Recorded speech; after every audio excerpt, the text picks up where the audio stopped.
Hello and welcome to the channel. ನಾನು Rashmith. Price action trading ಕೋರ್ಸ್ನ ಈ ವಿಡಿಯೋದಲ್ಲಿ ಸಪೋರ್ಟ್ ಆ್ಯಂಡ್ ರೆಸಿಸ್ಟೆನ್ಸ್ ಬಗ್ಗೆ ತಿಳ್ಕೊಳ್ಳೋಣ. ನಮ್ಮ ಚಾನಲ್ನ ಪ್ರೈಸ್ ಆಕ್ಷನ್ ಟ್ರೇಡಿಂಗ್ ಕೋರ್ಸ್ ಎನ್ನುವಂಥ ಪ್ಲೇ ಲಿಸ್ಟಲ್ಲಿ ಈ ಕೋರ್ಸಲ್ಲಿ ಬರುವಂಥ ಎಲ್ಲ ವೀಡಿಯೋಗಳು ಅಪ್ಡೇಟ್ ಆಗ್ತಾ ಇರುತ್ತೆ. ಆ ಪ್ಲೇ ಲಿಸ್ಟನ್ನು ನೋಡ್ಕೊಂಡು ನೀವು ಎಲ್ಲ ವೀಡಿಯೋಗಳನ್ನು ನೋಡ್ಬೋದು. ಏನಪ್ಪ ಸಪೋರ್ಟ್ ಆ್ಯಂಡ್ ರೆಸಿಸ್ಟೆನ್ಸ್ ಅಂತ ಹೇಳಿದ್ರೆ ಟೆಕ್ನಿಕಲ್ ಅನಾಲಿಸಿಸ್ ಅಥವಾ ಪ್ರೈಸ್ ಆಕ್ಷನ್ ಟ್ರೇಡಿಂಗಲ್ಲಿ ಇರುವಂಥ ಒಂದು ಇಂಪಾರ್ಟೆಂಟ್ ಆದ ಕಾನ್ಸೆಪ್ಟ್ ಆಗುತ್ತೆ. ಈ ಕಾನ್ಸೆಪ್ಟನ್ನು ನಾವು ಸರಿಯಾಗಿ ಮಾಸ್ಟರ್ ಮಾಡ್ಕೊಂಡು ಅಥವಾ ಸರಿಯಾಗಿ ಪ್ರಾಕ್ಟೀಸ್ ಮಾಡಿಕೊಂಡು ಇದನ್ನು ಕರೆಕ್ಟಾಗಿ ಐಡೆಂಟಿಫೈ ಮಾಡಿಕೊಂಡು ಇದನ್ನು ಜಡ್ಜ್ ಮಾಡಲಿಕ್ಕೆ ಸಾಧ್ಯ ಆಯಿತು ಅಂತೇಳಿದ್ರೆ ನಮಗೆ ಟ್ರೇಡಿಂಗ್ ಮಾಡಲಿಕ್ಕೆ ತುಂಬ ಈಸಿ ಆಗುತ್ತೆ. ಈ ಕಾನ್ಸೆಪ್ಟ್ ಒಂದೇ ಸಾಕಾಗುತ್ತೆ.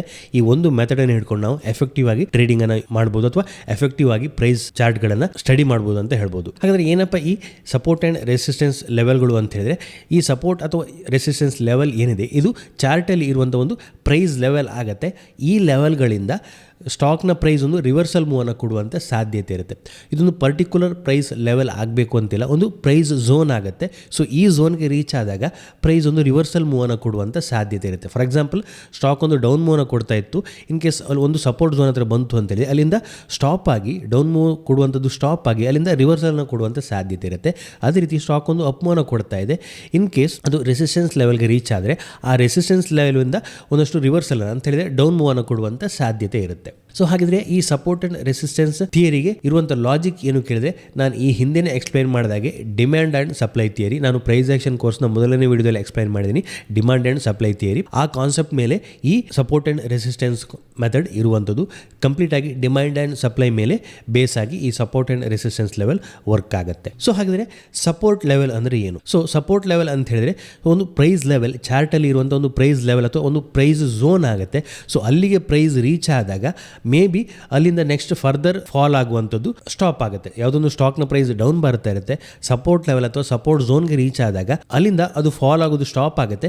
ಮೇ ಬಿ ಅಲ್ಲಿಂದ ಒಂದು ರಿವರ್ಸಲ್ ಅನ್ನು ಕೊಡುವಂಥ ಸಾಧ್ಯತೆ ಇರುತ್ತೆ. ಈ ಸಪೋರ್ಟ್ ಲೆವೆಲ್ ಹತ್ರ ಪ್ರೈಸ್ ಬಂದಾಗ ಏನು ಮಾಡುತ್ತೆ, ಇದು ಡಿಮಾಂಡನ್ನು ಅಟ್ರಾಕ್ಟ್ ಮಾಡುತ್ತೆ ಅಥವಾ ಬೈಯರನ್ನು ಅಟ್ರಾಕ್ಟ್ ಮಾಡುತ್ತೆ ಅಂತ ಹೇಳ್ಬೋದು. ಯಾವುದೋ ಒಂದು ಸ್ಟಾಕ್ ಒಂದು ಸಪೋರ್ಟ್ ಲೆವೆಲ್ ಅಥವಾ ಸಪೋರ್ಟ್ ಝೋನ್ ಹತ್ರ ಬಂದಾಗ ಬೈಯರನ್ನು ಅಟ್ರಾಕ್ಟ್ ಮಾಡುತ್ತೆ ಅಂತ ಹೇಳಿದ್ರೆ ಅಲ್ಲಿ ಒಂದಷ್ಟು ಡಿಮಾಂಡ್ ಬರುತ್ತೆ. ಆ ರೀಸನಿಂದ ಅಲ್ಲಿ ಪ್ರೈಸಲ್ಲಿ ಒಂದಷ್ಟು ರಿವರ್ಸಲನ್ನು ನಾವು ನೋಡುವಂಥ ಸಾಧ್ಯತೆ ಇದೆ. ಸಪೋರ್ಟ್ ಕಾನ್ಸೆಪ್ಟ್ನ ಲಾಜಿಕ್ ಇರುವಂಥದ್ದು ಡಿಮಾಂಡ್ ಥಿಯರಿ ಮೇಲೆ. ಯಾವುದೊಂದು ಪ್ರೈಸ್ಗೆ ಸ್ಟಾಕ್ ರೀಚ್ ಆದಾಗ ಅಲ್ಲಿ ಬೈಯರ್ಗಳು ಅಟ್ರಾಕ್ಟ್ ಆಗ್ತಾರೆ, ಬೈಯರ್ ಅಟ್ರಾಕ್ಟ್ ಆಗಿ ಸ್ಟಾಕನ್ನು ಬೈ ಮಾಡಲಿಕ್ಕೆ ಸ್ಟಾರ್ಟ್ ಮಾಡ್ತಾರೆ. ಆ ರೀಸನಿಂದ ಒಂದಷ್ಟು ಡಿಮಾಂಡ್ ಕ್ರಿಯೇಟ್ ಆಗುತ್ತೆ.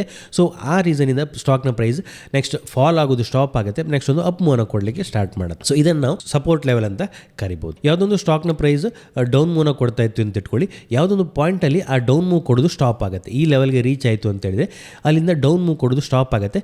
ಅಲ್ಲಿ ಸ್ವಲ್ಪ ಹೋಲ್ಡ್ ಮಾಡ್ಬೋದು, ಅಥವಾ ಶಾರ್ಪ್ ಡೌನ್ ಮೂವ್ನ ಕೊಡ್ತು ಅಂತಿದ್ರೆ ಅದು ಸ್ಲೋಯಿಶ್ ಆಗಿ ಡೌನ್ ಮೂವನ್ನು ಕೊಡ್ಬೋದು. ಇಲ್ಲಿ ಹಾಲ್ಟ್ ಮಾಡ್ಬೋದು, ಹಾಲ್ಟ್ ಮಾಡಿ ಇಲ್ಲಿಂದ ಒಂದು ರಿವರ್ಸಲನ್ನು ಕೊಡುವಂಥ ಸಾಧ್ಯತೆ ಇರುತ್ತೆ. ಸೊ ನೆಕ್ಸ್ಟ್ ನಾವು ಈ ಲೆವೆಲನ್ನು ಸಪೋರ್ಟ್ ಲೆವೆಲ್ ಅಂತ ಕರಿತೀವಿ. ಸೊ ಯಾಕೆ ಸಪೋರ್ಟ್ ಲೆವೆಲ್ ಅಂತ ಕರಿತೀವಿ ಅಂತ ಕೇಳಿದರೆ, ಇಲ್ಲಿಂದ ಪ್ರೈಸ್ ಒಂದು ರಿವರ್ಸಲನ್ನು ಕೊಟ್ಟಿತ್ತು. ಸೊ ಪ್ರೈಸ್ ಡೌನ್ ಬರ್ತಾ ಇತ್ತು ಅಂತ ಹೇಳಿದರೆ ಸೆಲ್ಲರ್ ಇಲ್ಲಿ ಸ್ಟ್ರಾಂಗ್ ಇದ್ರು ಅಂತ ಅರ್ಥ. ಸೊ ನೆಕ್ಸ್ಟ್ ಇಲ್ಲಿ ಪ್ರೈಸ್ ಹೋಲ್ಡ್ ಆಗುತ್ತೆ, ರಿವರ್ಸಲನ್ನು ಕೊಡ್ತು ಅಂತ ಹೇಳಿದ್ರೆ ಇಲ್ಲಿ ಒಂದಷ್ಟು ಡಿಮಾಂಡ್ ಬಂತು, ಬೈಯರ್ ಇಲ್ಲಿಂದ ಒಂದಷ್ಟು ಬೈಯಿಂಗನ್ನು ಮಾಡ್ಲಿಕ್ಕೆ ಸ್ಟಾರ್ಟ್ ಮಾಡ್ತಾರೆ. ಸೊ ಬೈಯರ್ ಸ್ಟ್ರಾಂಗ್ ಆಗ್ತಾರೆ, ಬೈಯರ್ ಡಿಮಾಂಡನ್ನು ಕ್ರಿಯೇಟ್ ಮಾಡಿಕೊಂಡು ಪ್ರೈಸನ್ನು ಅಪ್ ಸೈಡ್ ಪುಷ್ ಮಾಡ್ತಾರೆ ಅಂತ ಕರಿಬೋದು. ಯಾಕೆ ಈ ಲೆವೆಲ್ಗೆ ಬಂದಾಗ ಪ್ರೈಸ್ ಹಾಲ್ಟ್ ಆಯಿತು ಅಂತ ಕೇಳಿದರೆ, ಈ ಹಿಂದೆ ಮೇ ಬಿ ಈ ಲೆವೆಲಲ್ಲಿ ಒಂದಷ್ಟು ಪ್ರೈಸ್ ರಿವರ್ಸಲನ್ನು ತೋರಿಸಿರ್ಬೋದು. ಈ ಹಿಂದೆ ಪ್ರೈಸ್ ಈ ಲೆವೆಲ್ಗೆ ಬಂದಾಗ ಅಗೇನ್ ಒಂದು ರಿವರ್ಸಲನ್ನು ಇಲ್ಲಿ ಕೊಟ್ಟಿರ್ಬೋದು. ಹಾಗಾಗಿ ನೆಕ್ಸ್ಟ್ ಲೆವೆಲ್ ಈ ಲೆವೆಲ್ ಹತ್ತಿರ ಬಂದಾಗ ಬೈಯರ್ಗೆ ಇದೊಂದು ಅಟ್ರಾಕ್ಟಿವ್ ಲೆವೆಲ್ ಅಂತ ಅನಿಸಿರ್ಬೋದು. ಈ ಲೆವೆಲಲ್ಲಿ ನಾವು ಬೈ ಮಾಡ್ಬೋದು, ಪ್ರೈಸ್ ತುಂಬ ಚೀಪಲ್ಲಿದೆ ಅನಿಸಿರ್ಬೋದು. ಆ ರೀಸನಿಂದ ಬೈಯರ್ ಅಗೇನ್ ಒಂದಷ್ಟು ಡಿಮಾಂಡನ್ನು ಕ್ರಿಯೇಟ್ ಮಾಡಿರ್ಬೋದು. ಆ ರೀಸನಿಂದ ಪ್ರೈಸ್ ಇಲ್ಲಿ ಅಪ್ ಮೂವನ್ನು ಕೊಟ್ಟಿರ್ಬೋದು. ಸಿಂಪಲ್ ಆಗಿ ವರ್ಕ್ ಆಗುವಂಥದ್ದು demand and supply theory. Price down ಬರ್ತಾ ಇರುತ್ತೆ, ಯಾವುದೊಂದು ಪಾಯಿಂಟಲ್ಲಿ ಡೌನ್ ಬರುವಂಥದ್ದು ಹಾಲ್ಟ್ ಆಗುತ್ತೆ, ಅಲ್ಲಿಂದ ಹಾಲ್ಟ್ ಆಗಿ ಒಂದು ಸಪೋರ್ಟನ್ನು ತಗೊಂಡು ಅಗೇನ್ ಒಂದು ರಿವರ್ಸಲ್ ಮೂವನ್ನು ಕೊಡುತ್ತೆ. ಸೊ ಡೌನ್ ಟ್ರೆಂಡಲ್ಲಿ ಇರುತ್ತೆ, ನೆಕ್ಸ್ಟ್ ಟ್ರೆಂಡ್ ಚೇಂಜ್ ಆಗುತ್ತೆ. ಸೊ ಹಾಗಾಗಿ ಇಲ್ಲಿ ಒಂದಷ್ಟು ಡಿಮಾಂಡ್ ಕ್ರಿಯೇಟ್ ಆಯಿತು, ಬೈಯರ್ಗಳು ಪ್ರೈಸನ್ನು ಅಪ್ಸೈಡ್ ಪುಷ್ ಮಾಡ್ತಾರೆ. ಹಾಗಾಗಿ ಈ ಲೆವೆಲನ್ನು ನಾವು ನೆಕ್ಸ್ಟ್ ಸಪೋರ್ಟ್ ಲೆವೆಲ್ ಅಂತ ಕನ್ಸಿಡರ್ ಮಾಡ್ತೀವಿ. ನೆಕ್ಸ್ಟ್ ಟೈಮ್ ಅಗೇನ್ ಈ ಲೆವೆಲ್ ಹತ್ರ ಪ್ರೈಸ್ ಬಂದಾಗ ಇಲ್ಲಿ ಅಗೇನ್ ಡಿಮಾಂಡ್ ಕ್ರಿಯೇಟ್ ಆಗುವಂಥ ಸಾಧ್ಯತೆ ಇರುತ್ತೆ. ಯಾಕೆ ಕೇಳಿದರೆ, ಈ ಹಿಂದೆ ಈ ಲೆವೆಲ್ಗೆ ಬಂದಾಗ ಬೈಯರ್ಗಳು ಒಂದಷ್ಟು ಪ್ರೈಸನ್ನು ಅಪ್ಸೈಡ್ ಪುಷ್ ಮಾಡಿದರು, ಅದು ಅಟ್ರಾಕ್ಟಿವ್ ಲೆವೆಲ್ ಆಗಿತ್ತು ಬೈಯರ್ಗಳಿಗೆ, ಸೆಲ್ಲರ್ಗಳು ಕಂಟ್ರೋಲನ್ನು ಕಳ್ಕೊಂಡಿದ್ರು. ಹಾಗಾಗಿ ನೆಕ್ಸ್ಟ್ ಟೈಮ್ ಈ ಲೆವೆಲ್ಗೆ ಬಂದಾಗ ಅಗೇನ್ ಬೈಯರ್ಗಳು ಇನ್ನೊಂದಿಷ್ಟು ಡಿಮಾಂಡನ್ನು ಕ್ರಿಯೇಟ್ ಮಾಡಲಿಕ್ಕೆ ಅಟೆಂಪ್ಟ್ ಮಾಡ್ಬೋದು. ಆಗ ಈ ಲೆವೆಲಿಂದ ಅಗೇನ್ ಒಂದು ಬೌನ್ಸ್ ಬರುವಂಥ ಸಾಧ್ಯತೆ ಇರುತ್ತೆ. ಯಾವುದೊಂದು ಸ್ಟಾಕ್ನ ಪ್ರೈಸ್ ಡೌನ್ ಬರ್ತಾ ಇತ್ತು, ಯಾವುದೊಂದು ಪಾಯಿಂಟಲ್ಲಿ ಹೋಲ್ಡ್ ಆಗುತ್ತೆ, ಅಲ್ಲಿಂದ ರಿವರ್ಸನ್ನು ಕೊಡುತ್ತೆ ಅಂತೇಳಿದೆ, ಆ ಲೆವೆಲನ್ನು ನಾವು ಸಪೋರ್ಟ್ ಲೆವೆಲ್ ಅಂತ ಕನ್ಸಿಡರ್ ಮಾಡ್ತೀವಿ. ನಾವಿಲ್ಲೊಂದು ಪ್ರೈಸ್ ಚಾರ್ಟನ್ನು ನೋಡ್ತಾ ಇದ್ದೀವಿ. ಸ್ಟಾಕ್ ಒಂದು ಅಪ್ ಮೂವ್ನ ಕೊಡ್ತಾ ಇತ್ತು, ನೆಕ್ಸ್ಟ್ ಸ್ಟಾಕ್ ಡೌನ್ ಬರುತ್ತೆ, ಈ ಲೆವೆಲ್ಗೆ ರೀಚ್ ಆದಾಗ ಸ್ವಲ್ಪ ಸಪೋರ್ಟ್ ಅಂತ ತಗೊಳುತ್ತೆ, ಡೌನ್ ಬರುವಂಥ ಸ್ಟಾಪ್ ಆಗುತ್ತೆ, ಅಗೇನ್ ಒಂದು ಅಪ್ ಮೂವ್ನ ಕೊಡುತ್ತೆ, ನೆಕ್ಸ್ಟ್ ಅಗೇನ್ ಡೌನ್ ಬರುತ್ತೆ. ಡೌನ್ ಬಂದಾಗ ನಾವಿಲ್ಲಿ ನೋಡ್ಬೋದು ಅಗೇನ್ ಈ ಹಿಂದೆ ಯಾವ ಲೆವೆಲಲ್ಲಿ ಸಪೋರ್ಟನ್ನು ತಗೊಂಡಿತ್ತು ಅಲ್ಲಿಂದ ಸಪೋರ್ಟನ್ನು ತಗೊಳುತ್ತೆ, ಅಗೇನ್ ಒಂದು ಅಪ್ ಮೂವ್ನ ಕೊಡುತ್ತೆ. ನೆಕ್ಸ್ಟ್ ಡೌನ್ ಬಂದಾಗ ಎಲ್ಲ ಕೂಡ ಈ ಹಿಂದೆ ಯಾವ ಲೆವೆಲಲ್ಲಿ ಸಪೋರ್ಟನ್ನು ತಗೊಂಡಿದೆ ಆ ಲೆವೆಲ್ ಹತ್ತಿರ ಸಪೋರ್ಟನ್ನು ತೆಗೆದುಕೊಳ್ಳುತ್ತೆ. ಯಾಕೆ ಕೇಳಿದರೆ ಈ ಹಿಂದೆ ಈ ಲೆವೆಲ್ಗೆ ಬಂದಾಗ ಪ್ರೈಸ್ ಒಂದು ರಿವರ್ಸಲನ್ನು ಕೊಟ್ಟಿತ್ತು. ಸೊ ಹಾಗಾಗಿ ಬೈಯರ್ಗಳು ಒಂದಷ್ಟು ಅಟೆಂಪ್ಟನ್ನು ಮಾಡ್ತಾರೆ, ಅಗೇನ್ ಒಂದಷ್ಟು ಡಿಮಾಂಡನ್ನು ಕ್ರಿಯೇಟ್ ಮಾಡಲಿಕ್ಕೆ. ಅಲ್ಲಿ ಅವರು ಸಕ್ಸಸ್ ಆದರು ಅಂತ ಹೇಳಿದ್ರೆ ಪ್ರೈಸನ್ನು ಅಪ್ಸೈಡ್ ಪುಷ್ ಮಾಡಲಿಕ್ಕೆ ಸಾಧ್ಯ ಆಗುತ್ತೆ. ಇಲ್ಲಿ ಅಗೇನ್ ಪುಷ್ ಆಗುತ್ತೆ, ಡೌನ್ ಬರುತ್ತೆ, ಇಲ್ಲಿ ಸಪೋರ್ಟ್, ಅಗೇನ್ ಅಪ್ ಮೂವ್ ಕೊಡುತ್ತೆ, ಡೌನ್ ಬರುತ್ತೆ, ಪ್ರೀವಿಯಸ್ ಸಪೋರ್ಟ್ ಥರ ಅಗೇನ್ ಸಪೋರ್ಟನ್ನು ತೆಗೆದುಕೊಳ್ಳುತ್ತೆ, ಅಗೇನ್ ಒಂದು ಅಪ್ ಮೂವ್, ಅಗೇನ್ ಆ ಲೆವೆಲ್ಗೆ ರೀಚ್ ಆಗುತ್ತೆ, ಅಲ್ಲಿಂದ ಒಂದು ಅಪ್ ಮೂವನ್ನು ಕೊಡುತ್ತೆ.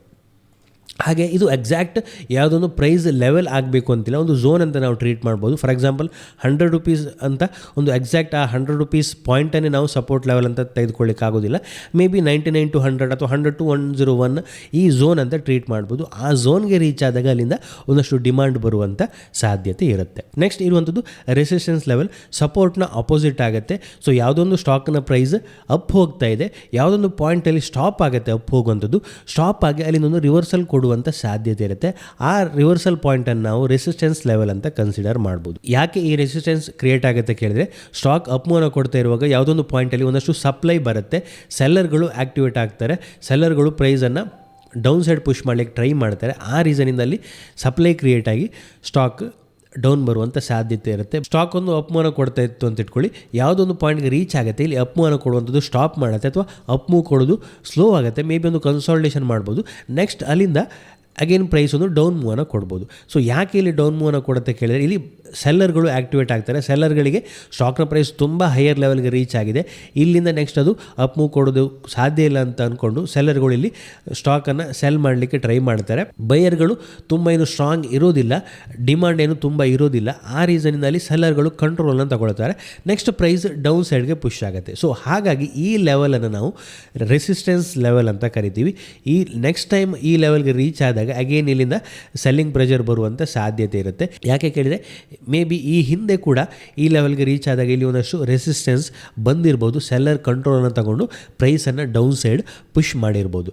ಸೊ ಸೆಲ್ಲರ್ ಕಂಟ್ರೋಲನ್ನು ತಗೊಂಡು ಅಂತ ಹೇಳಿದ್ರೆ, ಸೊ ಬೈಯರ್ಗಳು ಕಂಟ್ರೋಲನ್ನು ಕಳ್ಕೊಳ್ತಾರೆ, ಸೆಲ್ಲರಲ್ಲಿ ಜಾಸ್ತಿ ಆ್ಯಕ್ಟಿವೇಟ್ ಆಗ್ತಾರೆ, ಹೆವಿ ಸಪ್ಲೈ ಬರುತ್ತೆ, ಆ ರೀಸನಿಂದ ಪ್ರೈಸ್ ಡೌನ್ ಬಂದಿದೆ ಅಂತ ನಾವಿಲ್ಲಿ ಹೇಳ್ಬೋದು. ನಾವಿಲ್ಲೊಂದು ಚಾರ್ಟನ್ನು ನೋಡ್ಬೋದು, ಸ್ಟಾಕ್ ಡೌನ್ ಬರ್ತಾ ಇತ್ತು, ಒಂದು ಅಪ್ ಮೂವ್ನ ಕೊಡುತ್ತೆ, ಒಂದು ಪಾಯಿಂಟಲ್ಲಿ ಅದು ಅಪ್ ಮೂವ್ ಕೊಡೋದು ಸ್ಟಾಪ್ ಆಗುತ್ತೆ, ನೆಕ್ಸ್ಟ್ ರಿವರ್ಸ್ ಆಗುತ್ತೆ, ರಿವರ್ಸ್ ಆಗಿ ಅಗೇನ್ ಒಂದು ಅಪ್ ಮೂವ್ನ ಕೊಡುತ್ತೆ, ಅಪ್ ಮೂವ್ನ ಕೊಟ್ಟಾಗ ನೆಕ್ಸ್ಟ್ ಸಪ್ಲೈ ಬರುವಂಥದ್ದು ಅಗೇನ್ ಈ ಲೆವೆಲ್ಗೆ ಬಂದಾಗ ರೆಸಿಸ್ಟೆನ್ಸ್ ಬರುತ್ತೆ, ಅದು ಸಪ್ಲೈ ಬರುತ್ತೆ, ಅಗೇನ್ ಡೌನ್ ಬರುತ್ತೆ, ಅಗೇನ್ ಅಪ್ ಹೋಗುತ್ತೆ, ನೆಕ್ಸ್ಟ್ ಎಕ್ಸಾಕ್ಟ್ಲಿ ಆ ಝೋನ್ಗೆ ರೀಚ್ ಆದಾಗ ಅಲ್ಲಿ ಅಗೇನ್ ಸಪ್ಲೈ ಬರುತ್ತೆ. ಯಾಕೆ ಕೇಳಿದರೆ, ಸೆಲ್ಲರ್ಗಳು ವೆಯ್ಟ್ ಮಾಡ್ತಾ ಇರ್ತಾರೆ. ಸೊ ಈ ಹಿಂದೆ ಯಾವ ಪಾಯಿಂಟಲ್ಲಿ ಸ್ಟಾಕ್ ರಿವರ್ಸಲನ್ನು ಕೊಟ್ಟಿದೆ ಅಂತ ಆ ಪಾಯಿಂಟ್ಗೆ ಬಂದಾಗ ಅಗೇನ್ ಅವರು ಫ್ರೆಶ್ ಶಾರ್ಟನ್ನು ಕ್ರಿಯೇಟ್ ಮಾಡಲಿಕ್ಕೆ ಟ್ರೈ ಮಾಡ್ತಾರೆ. ಯಾಕೆ ಕೇಳಿದರೆ, ಸೆಲ್ಲರ್ಗಳಿಗೆ ಅದು ರಿಸ್ಕ್ ರಿವಾರ್ಡ್ ಬೆಟರ್ ಇರುವಂಥ ಲೆವೆಲ್ ಆಗುತ್ತೆ. ಸೆಲ್ಲರ್ಗಳು ಈ ಝೋನಲ್ಲಿ ಸೆಲ್ ಮಾಡೋದಕ್ಕಿಂತ ರೆಸಿಸ್ಟೆನ್ಸ್ ಲೆವೆಲ್ ಹತ್ತಿರ ಬಂದಾಗ ಸೆಲ್ ಮಾಡೋದು ಅವರಿಗೆ ಬೆಟರ್ ಪ್ಲೇಸ್ ಆಗುತ್ತೆ. ಯಾಕೆ ಹೇಳಿದರೆ, ಈ ಹಿಂದೆ ಕೂಡ ಈ ಲೆವೆಲ್ಗೆ ರೀಚ್ ಆದಾಗ ಪ್ರೈಸ್ ಒಂದು ಡೌನ್ ಮೂವನ್ನು ಕೊಟ್ಟಿತ್ತು, ಈಗ ಈ ಲೆವೆಲ್ ಹತ್ರ ಬಂದಾಗ ಅಗೇನ್ ಸೆಲ್ ಮಾಡಿದಾಗ ಇನ್ ಕೇಸ್ ಪ್ರೈಸ್ ಅಪ್ ಮೂವನ್ನು ಕೊಟ್ಟರು ಕೂಡ ಸ್ವಲ್ಪ ಈ ಲೆವೆಲನ್ನು ಬ್ರೇಕ್ ಮಾಡ್ಬೋದು, ಅವರ ಸ್ಟಾಪ್ ಲಾಸ್ ಚಿಕ್ಕದಿರುತ್ತೆ. ಹಾಗಾಗಿ ಅವರು ರೆಸಿಸ್ಟೆನ್ಸ್ ಲೆವೆಲ್ಗೆ ಬಂದಾಗ ಅಲ್ಲಿ ಅಗ್ರೆಸಿವ್ ಆಗಿ ಸೆಲ್ ಮಾಡಲಿಕ್ಕೆ ನೋಡ್ತಾರೆ. ಇನ್ ಕೇಸ್ ಬೈಯರಲ್ಲಿ ಸ್ಟ್ರಾಂಗ್ ಇಲ್ಲ ಅಂತೇಳಿದ್ರೆ ಅಗೇನ್ ಪ್ರೈಸ್ ಡೌನ್ ಬರುತ್ತೆ, ಹಾಗಾಗಿ ಅಗೇನ್ ಅದು ರೆಸಿಸ್ಟೆನ್ಸ್ ಲೆವೆಲ್ ಆಗುತ್ತೆ. Next again price up move ಕೊಡುತ್ತೆ, ನೆಕ್ಸ್ಟ್ ನಾವು ನೋಡ್ಬೋದು ಎಕ್ಸಾಕ್ಟ್ಲಿ ಆ ಝೋನ್ಗೆ ರೀಚ್ ಆಗುತ್ತೆ, ಅಗೇನ್ ಸೆಲ್ಲರ್ ಕಂಟ್ರೋಲನ್ನು ತಗೊಳ್ತಾರೆ, ಬೈಯರ್ ಕಂಟ್ರೋಲನ್ನು ಕಳ್ಕೊಳ್ತಾರೆ, ಪ್ರೈಸ್ ಡೌನ್ ಬರುತ್ತೆ, ಅಗೇನ್ ಅಪ್ ಮೂವನ್ನು ಕೊಡುತ್ತೆ, ಅಗೇನ್ ಇಲ್ಲಿ ಸೆಲ್ಲರ್ಗಳು ಕಂಟ್ರೋಲನ್ನು ತಗೊಳ್ತಾರೆ, ಪ್ರೈಸನ್ನು ಡೌನ್ ಸೈಡ್ ಪುಷ್ ಮಾಡ್ತಾರೆ. ಸೊ ರೆಸಿಸ್ಟೆನ್ಸ್ ಲೆವೆಲ್ ಯಾವಾಗಲೂ ಕರೆಂಟ್ ಪ್ರೈಸ್ಗಿಂತ ಹೈಯರ್ ಲೆವೆಲಲ್ಲೇ ಇರುತ್ತೆ. ಅದೇ ರೀತಿ ಸಪೋರ್ಟ್ ಲೆವೆಲ್ ಕರೆಂಟ್ ಪ್ರೈಸ್ಗಿಂತ ಲೋವರ್ ಲೆವೆಲಲ್ಲಿ ಇರುತ್ತೆ. ರೆಸಿಸ್ಟೆನ್ಸ್ ಲೆವೆಲ್ ಇರುವಂಥದ್ದು ಹೈಯರ್ ಲೆವೆಲಲ್ಲಿ, ಸಪೋರ್ಟ್ ಇರುವಂಥದ್ದು ಲೋವರ್ ಲೆವೆಲಲ್ಲಿ. ಸೊ ಸ್ಟಾಕ್ನ ಪ್ರೈಸ್ ಇಲ್ಲಿ ಟ್ರೇಡ್ ಮಾಡ್ತಾ ಇತ್ತು ಅಂತೇಳಿದ್ರೆ ನೆಕ್ಸ್ಟ್ ರೆಸಿಸ್ಟೆನ್ಸ್ ಇರುವಂಥದ್ದು ಪ್ರೀವಿಯಸ್ ಸ್ವಿಂಗ್ ಹೈ ಅದರಾಗುತ್ತೆ, ಕರೆಂಟ್ ಪ್ರೈಸ್ಗಿಂತ ಹೈಯರ್ ಲೆವೆಲಲ್ಲಿ ಆಗುತ್ತೆ. ಅದೇ ರೀತಿ ಸ್ಟಾಕ್ ಇಲ್ಲಿ ಟ್ರೇಡ್ ಮಾಡ್ತಾ ಇತ್ತು ಅಂತಿದ್ರೆ ಸಪೋರ್ಟ್ ಇರುವಂಥದ್ದು ನೆಕ್ಸ್ಟ್ ಲೋವರ್ ಲೆವೆಲಲ್ಲಿ ಆಗುತ್ತೆ. ಈ ಹಿಂದೆ ಪ್ರೈಸ್ ಯಾವ ಲೆವೆಲಿಂದೊಂದು ರಿವರ್ಸಲನ್ನು ಕೊಟ್ಟಿದೆ ಆ ಲೆವೆಲಲ್ಲಿ ಆಗುತ್ತೆ. ಹಾಗಿದ್ರೆ ಈ ಸಪೋರ್ಟ್ ಆ್ಯಂಡ್ ರೆಸಿಸ್ಟೆನ್ಸ್ ಲೆವೆಲನ್ನು ಐಡೆಂಟಿಫೈ ಮಾಡೋದು ಹೇಗೆ? ಸೊ ಸಪೋರ್ಟ್ ಆ್ಯಂಡ್ ರೆಸಿಸ್ಟೆನ್ಸನ್ನು ಐಡೆಂಟಿಫೈ ಮಾಡೋದು ಸಿಂಪಲ್. ನಾವೇನು ಮಾಡಬೇಕು, ಯಾವುದೊಂದು ಚಾರ್ಟನ್ನು ಓಪನ್ ಮಾಡಬೇಕು, ಚಾರ್ಟ್ನ ಹಿಸ್ಟೋರಿಕ್ ಪ್ರೈಸ್ ಡಾಟಾವನ್ನು ನಾವು ನೋಡಬೇಕಾಗತ್ತೆ. ಈ ಚಾರ್ಟನ್ನು ನಾವು ಓಪನ್ ಮಾಡಿದ್ವಿ ಅಂತಾದರೆ ಚಾರ್ಟ್ನ ಹಿಸ್ಟೋರಿಕ್ ಲೆವೆಲ್ಗಳನ್ನು ನೋಡಬೇಕಾಗತ್ತೆ. ಅಂದರೆ ಚಾರ್ಟ್ನ ಈ ಹಿಂದಿನ ಪ್ರೈಸ್ ಆ್ಯಕ್ಷನನ್ನು ನಾವು ನೋಡಬೇಕಾಗತ್ತೆ. ಅಲ್ಲಿ ನಾವು ರೆಸಿಸ್ಟೆನ್ಸ್ ಲೆವೆಲ್ ಅದೇ ರೀತಿ ಸಪೋರ್ಟ್ ಲೆವೆಲ್ಗಳನ್ನು ಐಡೆಂಟಿಫೈ ಮಾಡ್ಬೋದು. ಸೊ ಯಾವುದೊಂದು ಪಾಯಿಂಟಿಂದ ಪ್ರೈಸ್ ರಿವರ್ಸ್ ಆಗಿದೆ, ಒಂದು ಸ್ವಿಂಗ್ ಪಾಯಿಂಟ್ ಅಂತ ಹೇಳಿದ್ರೆ ಪ್ರೈಸ್ ಡೌನ್ ಬರ್ತಾ ಇರುತ್ತೆ, ಅಲ್ಲಿಂದ ಅಗೇನ್ ಒಂದು ಸಿಗ್ನಿಫಿಕೆಂಟ್ ರಿವರ್ಸಲ್ ಮೂವ್, ಅಪೋಸಿಟ್ ಮೂವನ್ನು ಕೊಟ್ಟಿದೆ, ಆ ಪಾಯಿಂಟ್ಗಳನ್ನು ನಾವು ಐಡೆಂಟಿಫೈ ಮಾಡಬೇಕಾಗತ್ತೆ. ಅದೇ ರೀತಿ ಸ್ಟಾಕ್ ಅಪ್ ಮೂವನ್ನು ಕೊಡ್ತಾ ಇದ್ದರೆ ಅಗೇನ್ ಒಂದು ಸ್ವಿಂಗ್ ಮೂವ್, ಎಲ್ಲಿಂದ ಒಂದು ಕನ್ಸಿಡರೇಬಲ್ ಅಮೌಂಟ್ ಆಫ್ ರಿವರ್ಸಲ್ ಮೂವನ್ನು ಕೊಟ್ಟಿದೆ, ಆ ಪಾಯಿಂಟ್ಗಳನ್ನು ನಾವು ಐಡೆಂಟಿಫೈ ಮಾಡಬೇಕಾಗತ್ತೆ. ಸೊ ಆ ಪಾಯಿಂಟ್ಗಳನ್ನು ಐಡೆಂಟಿಫೈ ಮಾಡಿಕೊಂಡು ಆ ಪಾಯಿಂಟ್ಗಳನ್ನು ನಾವು ಜಾಯಿಂಟ್ ಮಾಡಿದಾಗ ಅಲ್ಲಿ ನಮಗೆ ಸಪೋರ್ಟ್ ಆ್ಯಂಡ್ ರೆಸಿಸ್ಟೆನ್ಸ್ ಲೆವೆಲ್ಗಳು ಸಿಗುತ್ತೆ. ಇಲ್ಲಿ ಫಸ್ಟ್ ಟೈಮ್ ಇಲ್ಲಿ ಒಂದು ಅಪ್ ಮೂವನ್ನು ಕೊಡುತ್ತೆ. ಸೊ ಈ ಲೆವೆಲ್ ಹತ್ತಿರ ನಾವು ನೋಡಿದಾಗ ಈ ಹಿಂದೆ ಇದೊಂದು ಸಪೋರ್ಟ್ ಲೆವೆಲ್ ಆಗಿತ್ತು, ನೆಕ್ಸ್ಟ್ ಅದನ್ನು ಬ್ರೇಕ್ ಡೌನ್ ಮಾಡುತ್ತೆ, ಅದು ನೆಕ್ಸ್ಟ್ ಈಗ ರೆಸಿಸ್ಟೆನ್ಸ್ ಲೆವೆಲ್ ಆಗಬೇಕಾಗುತ್ತೆ, ಅದು ನೆಕ್ಸ್ಟ್ ಬರುತ್ತೆ. ಸೊ ಜಸ್ಟ್ ನಾವು ಇಲ್ಲಿ ನೋಡಿದರೆ ಫಸ್ಟ್ ಟೈಮ್ ಇಲ್ಲಿ ರೆಸಿಸ್ಟೆನ್ಸ್ ತಗೊಳ್ತು ಅಂತ ಇಟ್ಕೊಳ್ಳಿ, ನೆಕ್ಸ್ಟ್ ಟೈಮ್ ನಾವು ಇದನ್ನೊಂದು ರೆಸಿಸ್ಟೆನ್ಸ್ ಇಲ್ಲಿ ಅಪ್ ಹೋಗುತ್ತೆ, ನೆಕ್ಸ್ಟ್ ಡೌನ್ ಬರುತ್ತೆ. ಸೊ ನೆಕ್ಸ್ಟ್ ಏನು ಮಾಡ್ಬೋದು, ನಾವು ಈ ಪಾಯಿಂಟನ್ನು ಒಂದು ರೆಸಿಸ್ಟೆನ್ಸ್ ಪಾಯಿಂಟಾಗಿ ಮಾರ್ಕ್ ಮಾಡಿಕೊಂಡು ಎಕ್ಸ್ಟೆಂಡ್ ಮಾಡ್ಬೋದು. ಸೊ ನೆಕ್ಸ್ಟ್ ಟೈಮ್ ಈ ಲೆವೆಲ್ಗೆ ರೀಚ್ ಆದಾಗಲೆಲ್ಲ ಇಲ್ಲಿ ರೆಸಿಸ್ಟೆನ್ಸ್ ಬರುವಂಥ ಸಾಧ್ಯತೆ ಇರುತ್ತೆ. ಸೊ ನಾವೀಗೊಂದು ಚಾರ್ಟ್ನ ಎಕ್ಸಾಂಪಲನ್ನು ನಾವು ನೋಡೋದಾದರೆ, ಸೊ ನಾವು ಇಲ್ಲೊಂದು ಚಾರ್ಟನ್ನು ನೋಡ್ತಾ ಇದ್ದೀವಿ. ಸೊ ಇಲ್ಲಿ ನಾವು ನೋಡ್ಬೋದು, ಸೊ ಇಮಿಡಿಯೇಟ್ಲಿ ನಾವು ಚಾರ್ಟ್ನ ಹಿಸ್ಟೋರಿಕ್ ಪ್ರೈಸ್ ಲೆವೆಲ್ಗಳನ್ನು ನೋಡಿದಾಗ ಸಪೋರ್ಟ್ ಆ್ಯಂಡ್ ರೆಸಿಸ್ಟೆನ್ಸ್ ಲೆವೆಲನ್ನು ಹೇಗೆ ಐಡೆಂಟಿಫೈ ಮಾಡ್ಬೋದು. ಸ್ಟಾಕ್ನ ಕರೆಂಟ್ ಪ್ರೈಸ್ ಈಗ ಇಲ್ಲಿದೆ ಅಂತ ಇಟ್ಕೊಳ್ಳಿ, ನಮಗೆ ರೆಸಿಸ್ಟೆನ್ಸ್ ಲೆವೆಲನ್ನು ಐಡೆಂಟಿಫೈ ಮಾಡಬೇಕು, ಹಾಗೆ ಸಪೋರ್ಟ್ ಲೆವೆಲನ್ನು ಐಡೆಂಟಿಫೈ ಮಾಡಬೇಕು. ಸೊ ನಾನು ಏನು ಹೇಳಿದೆ, ರೆಸಿಸ್ಟೆನ್ಸ್ ಲೆವೆಲ್ ಕರೆಂಟ್ ಪ್ರೈಸ್ ಲೆವೆಲ್ಗಿಂತ ಹೈಯರ್ ಲೆವೆಲಲ್ಲೇ ಇರುತ್ತೆ, ಅದೇ ರೀತಿ ಸಪೋರ್ಟ್ ಲೆವೆಲ್ ಕರೆಂಟ್ ಪ್ರೈಸ್ ಲೆವೆಲ್ಗಿಂತ ಲೋವರ್ ಲೆವೆಲಲ್ಲಿ ಇರುತ್ತೆ. ಹಾಗಾದರೆ ನಾವೇನು ಮಾಡಬೇಕು, ಫಸ್ಟ್ ರೆಸಿಸ್ಟೆನ್ಸನ್ನು ಐಡೆಂಟಿಫೈ ಮಾಡಬೇಕು ಅಂತ ಹೇಳಿದರೆ ಕರೆಂಟ್ ಪ್ರೈಸ್ ಲೆವೆಲ್ಗಿಂತ ಹೈಯರ್ ಲೆವೆಲಲ್ಲಿ ನೋಡಬೇಕಾಗತ್ತೆ. ಅಲ್ಲಿ ಈ ಹಿಂದೆ ಒಂದು ಸಿಗ್ನಿಫಿಕೆಂಟ್ ಅಮೌಂಟ್ ಆಫ್ ರಿವರ್ಸಲ್ ಎಲ್ಲಿ ಬಂದಿದೆ, ಒಂದು ಸ್ವಿಂಗನ್ನು ಇಲ್ಲಿ ಕ್ರಿಯೇಟ್ ಮಾಡಿದೆ ಅಂತ ನಾವು ನೋಡೋದಾದರೆ ಫಸ್ಟ್ ಸ್ವಿಂಗ್ ಇರುವಂಥದ್ದು ಇಲ್ಲಿ ಸಿಗುತ್ತೆ ನಮಗೆ. ಸ್ಟಾಕ್ ಡೌನ್ ಬರ್ತಾ ಇತ್ತು, ಒಂದು ಅಪ್ ಮೂವನ್ನು ಕ್ರಿಯೇಟ್ ಮಾಡುತ್ತೆ, ಫಸ್ಟ್ ಟೈಮ್ ಒಂದು ಸ್ವಿಂಗನ್ನು ಕ್ರಿಯೇಟ್ ಮಾಡ್ಕೊಂಡು ಒಂದು ಶಾರ್ಪ್ ಡೌನ್ ಮೂವನ್ನು ಕೊಡುತ್ತೆ. ಸೊ ಈಗ ನಮಗೆ ಇಮಿಡಿಯೇಟ್ಲಿ ಸಿಗುವಂಥ ರೆಸಿಸ್ಟೆನ್ಸ್ ಲೆವೆಲ್ ಈ ಫಸ್ಟ್ ಸ್ವಿಂಗ್ ಇಲ್ಲಾಗುತ್ತೆ. ಇದನ್ನು ನಾವು ಐಡೆಂಟಿಫೈ ಮಾಡಿದಾಗ ಈ ಹಿಂದೆ ಅಗೇನ್ ಈ ಝೋನಲ್ಲಿ ಏನಾದರೂ ರೆಸಿಸ್ಟೆನ್ಸ್ ಲೆವೆಲ್ ಇದೆಯಾ ನಾವು ನೋಡಿದಾಗ ಎಕ್ಸಾಕ್ಟ್ಲಿ ಈ ಹಿಂದೆ ಕೂಡ ಇಲ್ಲಿ ಒಂದು ರೆಸಿಸ್ಟೆನ್ಸ್ ಲೆವೆಲ್ ಇತ್ತು, ಶಾರ್ಪ್ ಡೌನ್ ಬರುತ್ತೆ, ಒಂದು ಅಪ್ ಮೂವನ್ನು ಕೊಡುತ್ತೆ, ಎಕ್ಸಾಕ್ಟ್ಲಿ ಈ ಲೆವೆಲ್ ಹತ್ರ ಒಂದು ರೆಸಿಸ್ಟೆನ್ಸನ್ನು ಪಡ್ಕೊಂಡಿದೆ. ಸೊ ಹಾಗಾಗಿ ಇಮಿಡಿಯೇಟ್ಲಿ ನಮಗೆ ಈ ಚಾರ್ಟಲ್ಲಿ ಸಿಗುವಂಥ ರೆಸಿಸ್ಟೆನ್ಸ್ ಲೆವೆಲ್ ಯಾವುದು ಕೇಳಿದರೆ ಈ ಸ್ವಿಂಗ್ ಇಮಿಡಿಯೇಟ್ಲಿ ನಮಗೆ ರೆಸಿಸ್ಟೆನ್ಸ್ ಲೆವೆಲ್ ಆಗುತ್ತೆ. ಇದು ಪರ್ಟಿಕ್ಯುಲರ್ ಲೆವೆಲ್ ಆಗಲೇಬೇಕು ಅಂತಿಲ್ಲ, ಒಂದು ಲೆವೆಲ್ ಆಗಬೇಕು ಅಂತಿಲ್ಲ, ಇದೊಂದು ಝೋನ್ ಆಗುತ್ತೆ. ಇಲ್ಲಿ ಈ ಝೋನ್ಗೆ ರೀಚ್ ಆದಾಗಲೆಲ್ಲ ಒಂದಷ್ಟು ರಿಯಾಕ್ಷನ್ ಬಂದಿರುವಂಥದ್ದು, ಸಪ್ಲೈ ಬಂದಿರುವಂಥದ್ದು, ಅಪ್ ಮೂವ್ ಸ್ಟಾಪ್ ಆಗಿರುವಂಥದ್ದು ನಾವಿಲ್ಲಿ ನೋಡ್ಬೋದು. ಸೊ ಹಾಗಾಗಿ ಈ ಝೋನ್ ಅಂತ ನಾವು ಕನ್ಸಿಡರ್ ಮಾಡ್ಬೋದು. ಇದೊಂದು ರೆಸಿಸ್ಟೆನ್ಸ್ ಝೋನ್ ಆಯಿತು ಇಮಿಡಿಯೇಟ್ಲಿ. ಹಾಗೆ ಸಪೋರ್ಟ್ ಲೆವೆಲ್ ಕರೆಂಟ್ ಪ್ರೈಸ್ ಲೆವೆಲ್ಗಿಂತ ಡೌನ್ ಸೈಡಲ್ಲಿ ಇರುತ್ತೆ. ನಾವು ಡೌನ್ ಸೈಡ್ ನೋಡಿದಾಗ significant amount of reversal, swing ಎಲ್ಲಿಂದ ಬಂದಿದೆ, ಸ್ಟಾಕ್ ಡೌನ್ ಬರ್ತಾ ಇತ್ತು, ಈ ಪಾಯಿಂಟ್ಗೆ ಬಂದಾಗ ಇಲ್ಲಿಂದ ಒಂದು ರಿವರ್ಸಲನ್ನು ಕೊಟ್ಟಿದೆ. ಸೊ ಇಮಿಡಿಯೇಟ್ಲಿ ನಾವು ಈ ಲೆವೆಲನ್ನು ಸಪೋರ್ಟ್ ಲೆವೆಲ್ ಅಂತ ಕನ್ಸಿಡರ್ ಮಾಡ್ಬೋದು. ಹಾಗೆ ಈ ಹಿಂದೆ ನಾವು ಇಲ್ಲಿ ಎಲ್ಲಾದರೂ ಅದು ಸಪೋರ್ಟ್ ತಗೊಂಡಿದೆಯಾ ನಾವು ನೋಡಿದಾಗ ಎಕ್ಸಾಕ್ಟ್ಲಿ ಈ ಲೆವೆಲ್ ಹತ್ರ ಬಂದಾಗ ಸಪೋರ್ಟ್ ತಗೊಂಡಿದೆ, ಈ ಹಿಂದೆ ಕೂಡ ಡೌನ್ ಬರ್ತಾ ಇತ್ತು, ಈ ಝೋನಲ್ಲಿ ಅಗೇನ್ ಒಂದು ರಿವರ್ಸಲ್ ತಗೊಂಡು ಅಪ್ ಮೂವನ್ನು ಕೊಡ್ತಾ ಇತ್ತು. ಸೊ ಹಾಗಾಗಿ ಇದೊಂದು ಝೋನ್ ಆಗುತ್ತೆ. ಈ ಹಿಂದೆ ಕೂಡ ಇಲ್ಲಿ ಟಚ್ ಮಾಡಿದೆ, ಈ ಝೋನನ್ನು ಟಚ್ ಮಾಡಿಕೊಂಡು ರಿವರ್ಸಲನ್ನು ಕೊಟ್ಟಿದೆ. ಸೊ ಹಾಗಾಗಿ ಈ ಝೋನನ್ನು ನಾವು ನೆಕ್ಸ್ಟ್ ಸಪೋರ್ಟ್ ಲೆವೆಲ್ ಅಂತ ಕನ್ಸಿಡರ್ ಮಾಡ್ಬೋದು. ಇದೊಂದು ರೆಸಿಸ್ಟೆನ್ಸ್ ಝೋನ್, ಇದೊಂದು ಸಪೋರ್ಟ್ ಝೋನ್ ಇಮಿಡಿಯೇಟ್ಲಿ ನಮಗೆ ಚಾರ್ಟಲ್ಲಿ ಸಿಕ್ತು ನಾವು ಡೈಲಿ ಚಾರ್ಟನ್ನು ನೋಡಿದಾಗ. ಸೊ ಇಲ್ಲಿ ಅಗೇನ್ ಒಂದು ನೆಗೆಟಿವ್ ಪ್ರೈಸ್ ಆಕ್ಷನ್ ಕ್ರಿಯೇಟ್ ಮಾಡ್ಕೊಂಡು ಡೌನ್ ಬಂತು ಅಂತೇಳಿ ನೆಕ್ಸ್ಟ್ ಈ ಸಪೋರ್ಟ್ ಲೆವೆಲ್ಗೆ ರೀಚ್ ಆಗುವಂಥ ಸಾಧ್ಯತೆ ಇದೆ. ಹಾಗೆ ಇನ್ ಕೇಸ್ ಡೌನ್ ಬಂದಾಗ ಇಲ್ಲಿ ಅಗೇನ್ ಒಂದು ಈ ಝೋನಲ್ಲಿ ಪಾಸಿಟಿವ್ ಪ್ರೈಸ್ ಆಕ್ಷನ್ ಕ್ರಿಯೇಟ್ ಮಾಡ್ತು ಅಂತೇಳಿದ್ರೆ ಇಲ್ಲಿ ಅಗೇನ್ ಸಪೋರ್ಟ್ ಸಿಗುವಂಥ ಸಾಧ್ಯತೆ ಇದೆ, ಪ್ರೈಸ್ ಒಂದು ರಿವರ್ಸಲನ್ನು ಕೊಡುವಂಥ ಸಾಧ್ಯತೆ ಇದೆ. ಯಾಕೆ ಕೇಳಿದ್ರೆ ಈ ಹಿಂದೆ 2 ಬಾರಿ ಇಲ್ಲಿ ಬಂದಾಗ ಒಂದು ಪ್ರೈಸ್ ರಿವರ್ಸಲನ್ನು ಕೊಟ್ಟಿತ್ತು, ನೆಕ್ಸ್ಟ್ ಟೈಮ್ ಬಂದಾಗಲೂ ಕೂಡ ರಿವರ್ಸಲನ್ನು ಕೊಡುವಂಥ ಸಾಧ್ಯತೆ ಇದೆ. ಸೊ ರಿವರ್ಸಲ್ ಕೊಡಲೇಬೇಕು ಅಂತಿಲ್ಲ, ಈ ಲೆವೆಲ್ಗೆ ಬಂದಾಗ ಅಗೇನ್ ಪ್ರೈಸ್ ಇಲ್ಲಿ ರಿವರ್ಸಲನ್ನು ಕೊಟ್ಕೊಂಡು ಅಪ್ ಮೂವನ್ನು ಕೊಡಲೇಬೇಕು ಅಂತಿಲ್ಲ, ಕೊಡುವಂಥ ಸಾಧ್ಯತೆ ಇದೆ. ಸೊ ಈ ಲೆವೆಲ್ಗೆ ಬಂದಾಗ ನೆಕ್ಸ್ಟ್ ನಾವು ಪ್ರೈಸ್ ಆ್ಯಕ್ಷನನ್ನು ನೋಡಿಕೊಂಡು ಇಲ್ಲಿಂದ ಪ್ರೈಸ್ ಆ್ಯಕ್ಷನ್ ಯಾವ ರೀತಿ ಕ್ರಿಯೇಟ್ ಆಗುತ್ತೆ ನೋಡಿಕೊಂಡು ನೆಕ್ಸ್ಟ್ ಫರ್ದರ್ ಡಿಸಿಷನ್ನ ತಗೊಳ್ಬೇಕಾಗುತ್ತೆ. ಆ್ಯಸ್ ಆಫ್ ನಾವು ಚಾರ್ಟಲ್ಲಿ ಈ ಲೆವೆಲ್ಗಳು ನಮಗೆ ರೆಸಿಸ್ಟೆನ್ಸ್ ಸಪೋರ್ಟ್ ಲೆವೆಲ್ ಆಗಿ ತೋರ್ತಾ ಇದೆ. ಸೊ ರೆಸಿಸ್ಟೆನ್ಸ್ ಲೆವೆಲ್ ಹತ್ರ ಇನ್ ಕೇಸ್ ಒಂದು ನೆಗೆಟಿವ್ ಪ್ರೈಸ್ ಆ್ಯಕ್ಷನ್ ಕ್ರಿಯೇಟ್ ಮಾಡಿಕೊಂಡು ಬ್ರೇಕ್ ಡೌನ್ ಮಾಡ್ತು ಅಂತೇಳಿ ಅಗೇನ್ ಒಂದು ಡೌನ್ ಬರುತ್ತೆ, ರಿವರ್ಸಲನ್ನು ಕೊಡುವಂಥ ಸಾಧ್ಯತೆ ಇದೆ.